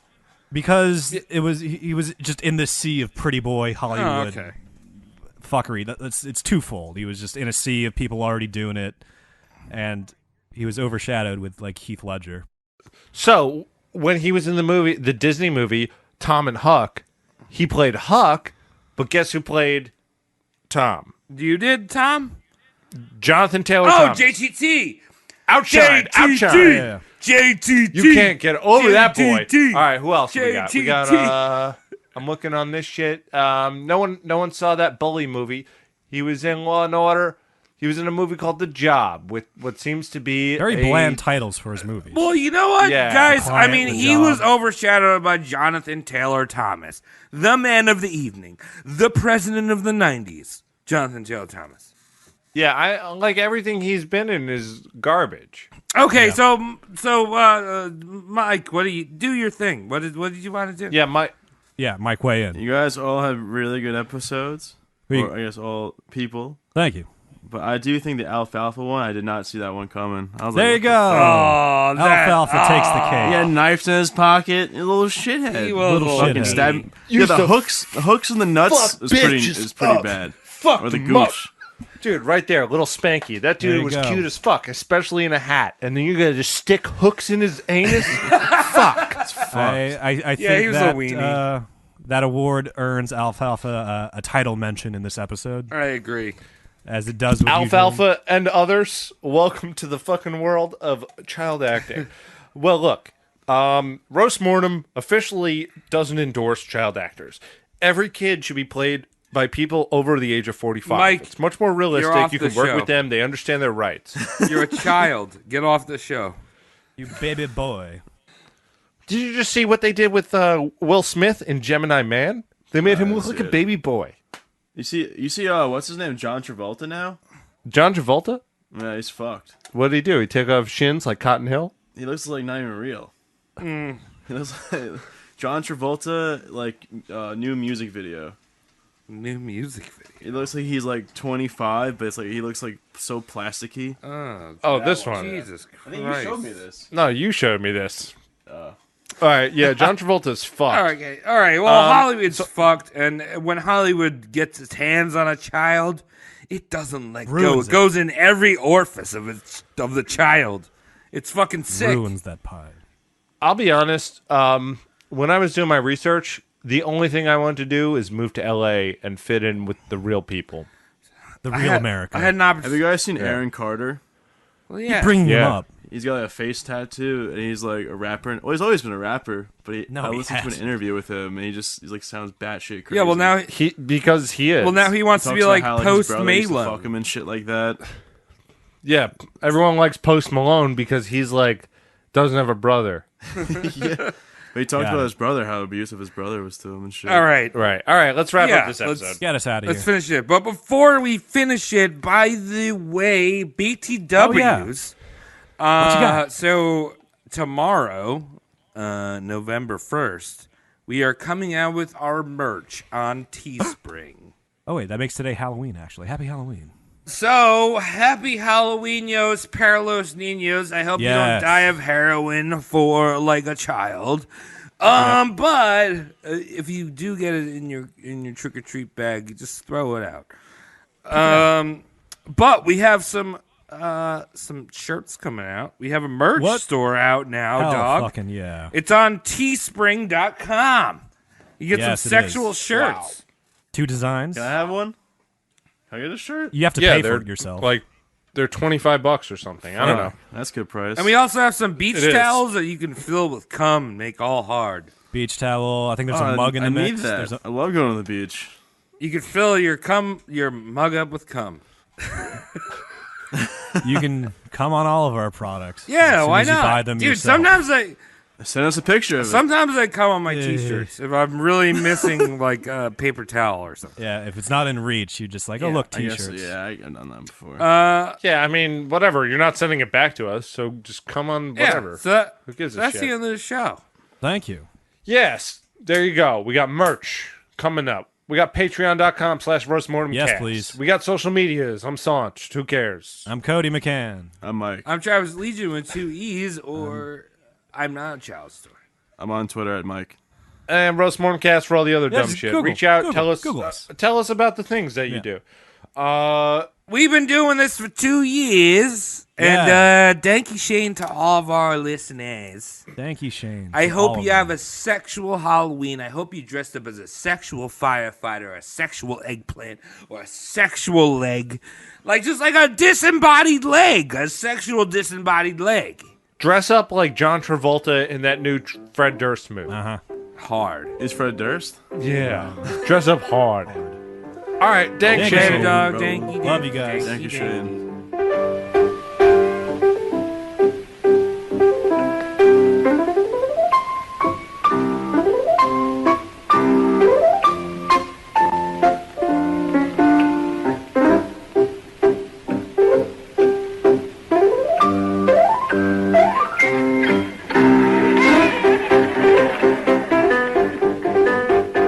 Is this the end of it? Did we finish the show? I mean, we're here, aren't we? We did it, everyone. Boys and girls and girls. Yay! Yeah. So now at the end of the show, we do this where we obituize our Patreonists. Yeah, we like people who give us money. Oh, yeah. They're great. We like people who don't give us money, but we really like people who give us money. So we want to kill them. Yeah. So Cody, you want to kill the first person? I'll do it. I'll go first. I'm going to murder. I'm not killing him. I'm just reporting the obituary on the one, the only Berries and Cream, mind you. Very, very cool artist of our friend circle podcast, Jerk. She makes animes, right? She has the Animu art style, and she does stuff for Asterios, Not for Human Consumption, Thought Cops, and the Zwickaroo, I think. Bears and Cream. She's drawing cute anime girls as she usually does, and she has a particularly beautiful character coming out. It's like, ooh, this one's sexy. This one's got them dummy thick thighs. Yay, hentai! Thanks for taking us there, Travis. I was afraid of breaching the topic on myself, but yes, anime and hentai go hand in tentacle. Love She was octopus. watching.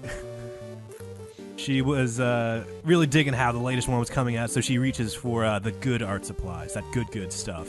She goes into her pencil box and grabs the radioactive cobalt blue glitter pens. However, she loses her grip and drops it, mishandling it. The pen pricks her, and boom!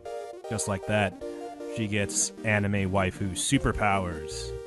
Wait, is that like Spider-Man but pencil lady? Yeah, pen though. Oh, pen lady. Yeah, glitter pen. So it's in her bloodstream. It's hitting her neurons with that good radiation. Every character she draws bursts off the paper into life, heeding her every demand, every word, every order. And she takes advantage of this. She orders her anime waifus to go on a crime spree, bilking her city for art supplies to further add to her anime henchman ranks. Office supply stores, art stores, and even Michael's are not safe. All of them. Well, Michaels are never safe. Yeah. They're just germs waiting to happen. Get touched. I always feel uncomfortable in there. Yeah, every time. 80% of all crime is committed by 12% of Michael's stores. Yes, I agree. Not only do I agree, I know that stat is wrong. It's 100%. Yeah. I like that. I like the store. Yeah, because it's named after you, you jackass. Dick. It's a great store. It smells too good. Like the olfactory is overwhelmed in there because like they just have potpourri and Glue. gross. Glue. Frames. potpourri. Frames smell a certain way. They always Right? do to me. It's got that corky waft to it. A loamy smell. Loamy, good. Earth Tony, I like that. Her anime waifu creations build a fort and begin hoarding the supplies. High-grade construction paper, non-toxic watercolors, even those good scented color markers. I think that's the third time I've said good this obituary. Wait, are you referring to two of my least favorite things out of my top Maybe. least 100 favorite things? Which is I'm not tracking your list. which is arts and crafts and Fortnite? Those are three things. No, arts and crafts is one thing. We all Yeah, know that's that. one thing. All right. That's like saying dick and balls. Yeah, it's one area. That's You three didn't like things. arts and crafts, Tom? I hate arts and crafts. I guess that settles that question. Though she discovers in her stolen hoard even more radioactive cobalt blue glitter pens, and she's just there like, infinite power for me. She takes a handful of them and jabs herself in the thigh with them. All of her hair and teeth immediately fall out, and she keels over from radiation sickness. Rest in peace, berries. Dude, that's why Died you don't hang out with nukes. Dude, nuke the whales first, and then we'll have Nuke Spider-Man whales whales. Yeah. That'd be weird. They just sling web through their blowhole Yeah, and do nothing with it because there's nothing to grab on in the ocean. that's it. See, I don't understand Japan because like they kill whales and they make anime. Yeah. Choose one. Making you better. Wow, feeling. that's a hell of an international ultimatum there. Yeah. Whales or anime. Mm-hmm. There you go. Well, Berries rest and in cream. peace, berries and cream. If that is Died your the real same name. way. It is not. I've been over this. Died the same way she lived, surrounded by anime waifu. Well, if I had that ability, I'd draw a big titty lady. You would, dude. You fucking would. All right, Tom, who's up Apricots next? all over your dick. Yeah. All right. So next is Jen from Phoenix. Yeah, I like her. She's on the Patreon. Don't really know a lot about her, but I do know a lot about Arizona. Yeah. No daylight savings, so immediately very out of touch with reality. Weird. Wait, they don't have daylight savings? I guess there's so much daylight there. It's only They don't need to daylight, save actually. any. Yeah, they don't need to save any. what's the point? They have so much. They're daylight rich. God damn it. Hoarding it. Also, the bolo is the official neckwear of Arizona. Oh. Well, that's badass. So, Yeah, I mean, what are your options as far as neckwear nowadays? A tie? Kerchiefs? a tie, bow tie, kerchiefs. Gold chain. Yeah, there's a lot actually. Oh, okay, yeah. So- You've convinced me. So, on the day that Jen died, it was National Bolo Day. Oh, fuck. And while she's wearing her bolo like everyone else is, it's state mandated. There was an incident. I need to back up a bit. There was an incident that happened in 1997 called the Lights Over Phoenix. It's a UFO event, possibly one of the finest UFO sightings ever. Thousands of people seeing this giant V-shaped spacecraft with lights coming out of it, and it's amazing. It's really you can look at pictures. It's fantastic. So what happened was on this very special statewide Bolo Day, the lights returned 22 years later. Believe that shit? Okay. Oh shit. So they come back. You got lights. Everyone's like looking up at their bolos. And Jen's out there. You know, she's no party pooper. She's drink in hand, looking at the lights. Nice. And all of a sudden, David Duchovny comes out. Oh, fuck. Oh damn. And, he with his great acting goes, the government put poison in the bolos.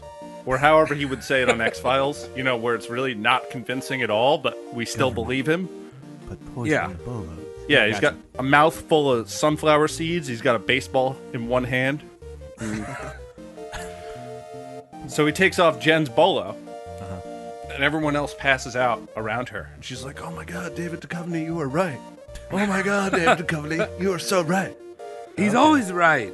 But then, you can't be singled out like that. Now, the only two standing people in all of Phoenix is Jen and David Duchovny. So what they do, they Phoenix. so they start seeing more aircraft move in. Uh-oh, they're going to take us out. They don't want us to know what they got going on. So where do they run? They run to the Morton salt mines. Oh, those are there? Okay, cool. Yeah. Oh, one of my favorite places to go. Morton Salt Mines. Yeah, and as they're getting approached on by these ships, they just get into the mines and they're running in. And the ships come and they land on top of the mine where there's no exit. And Jen gets thirsty to death. Oh, no. Covered in salt, dries out. Oh no. Her and Like a David Duchovny, slug? hand in hand. They may have kissed in the cave. I don't know. There's no records. Who knows? But, You know, it's Save funny. moisture. yeah. It's funny with the Greys. They're always pictured and they don't have any clothes. The alien boys. But I think the only thing I could picture them wearing is a bolo. It's a bolo, no pants, Yeah. no shirt. Oh, and for the record, everyone else in Phoenix was fine. They were just like sedating them. It wasn't a real poison. It was a sedative. It was kind of like it was a Mars roofie, and okay. they were That just looking up happens. people's buttholes. That was it. They just spread everyone out. Everyone woke up the next day. It's fine. Quick peek. No big deal. They shouldn't have run away. Just walking a little weird. Don't listen to David Duchovny. And Jen, thank you so much for being a Patreon. Yes, thank you. Hell yeah. So our last boy, Joey Conway. Oh, yeah, he's a good fry. Yeah, all right. So the thing I know about Joey is that he loves sports. Who doesn't? Sports. I mean, yeah. All right, so he really digs the Orlando Magic. That's basketball. They Cody, suck. if you Oh, didn't know. wait. Oh, yeah. Wasn't Shaq on them before he was Yeah. on the Lakers? Yeah. Yeah, Shaquille O'Neal. That's when I stopped wow, watching good job. any sport. Yeah, when he retired. When I saw Shaq's true colors. So Joey Diehard goes. Magic fan. Joey goes to the Magic game expecting to see some premium shooty hoops. And, he splurges a little bit. And he's like, let me get some courtside seats. That's like the section where you see famous people tripping players or eating really sloppy chili cheese dogs. Oh, yeah. So Joey's like, I'm all about that. He loves chili cheese dogs. So he's like, Sonic loves chili cheese dogs. I love basketball. I love eating chili cheese dogs in the front row, right next to the players.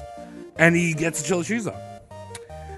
So he's all jazzed. He's got the sloppy chili cheese dog ready for the game. And wouldn't you know it, that the entire Magic team has bovine spongiform encephalitis. God damn it. Again? Yeah, it's mad cow disease. Oh. God. So they're like, dude, we have to have this game. So they call up Arsenal, the English footy team, and Who to else? stand Who in. else? To stand in. And Joey's like, fuck yeah, I'm a huge Arsenal fan. So all the Arsenal players walk in, and they're playing against the Knicks, and they're like, I don't know. The Knicks are like, what are we supposed to do with this football team? Like, Probably beat the Knicks. yeah, right. So Arsenal team's out there jumping up and down, stretching out. And Joey takes a big old sloppy bite of his chili cheese dog, and the hot dog goes sliding across the court right into the center. Yeah, they usually do that. Now Every time. Now the Arsenal striker sees that dog go in the middle, and he's like, "Oh, is this how you play soccer in America?" And just like some Pavlovian dog response, he runs and starts kicking it. He starts kicking that dog. You know what I mean? And so now you've got the New York Knicks and the London Arsenal kicking a lubed up chili cheese dog around the court, and people are going wild. Joey just invented a brand new sport. What's it called? Dog boys. Dog Boys. I've seen the Air Bud movie of that. So, but the thing about Dog Boys, the sport, is that it's super violent. So one of the Knicks center starts kicking the dog, and he's like kicking it around, and our Arsenal guy's like, "Oh, slow down, mate!" Oh. And he kicks the dog right into Joey's lap, and all of a sudden, both teams tackle him right in his seat. He gets a cleat in the forehead, Dog and he's pile. crushed to death. Damn. Whoa. So thanks, Joey, for being a Patreon and right. inventing Dog Boys, the best sport that ever exists, a great American game. I gotta get into I'm gonna say Travis won that one. That was amazing. Yeah, fuck. God damn it. That reminds me of, real quickly, Joey, congratulations for inventing Dog Boys. Yes, thank you. I was at a bachelor party once, and we were playing basketball with a Frisbee, and we called the game Close Boys because we were all so close, but never really got it in. It was a great time. I think it was like 11 people on the team, and everyone was on the same team. That So, kind of sounds like if I had an orgy. We all came kind of close, but we never got it in.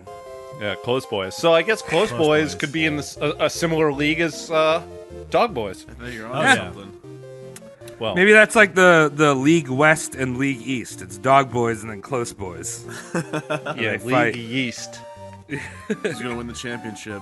Yeah. All right, thanks for tuning into Roast Mortem. Thanks to all the Patreons. Yeah, love you guys. Yo, bye, doggies. Peace. Thank you, Shane. Thank you, Shane. Are you tired of not paying for your favorite product?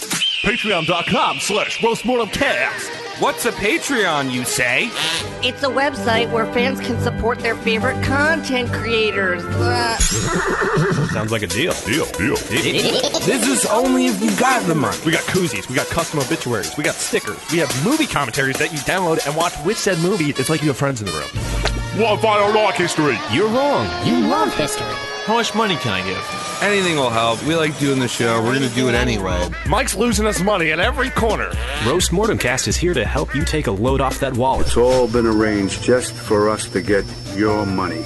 I'm telling you that you need to give money to Roast Mortem Podcast so we can do it even better. Are you tired of exploiting these four men? Or you could even sponsor. You got a stupid-ass business? I'd love to talk about your business. I'm too busy to read. Where can I find this podcast? So call today at patreon.com/roastmortemcast. That's ROASTMORTEMCAST at patreon.com/roastmortemcast. Yeah, if you want to buy me a beer, that's cool too,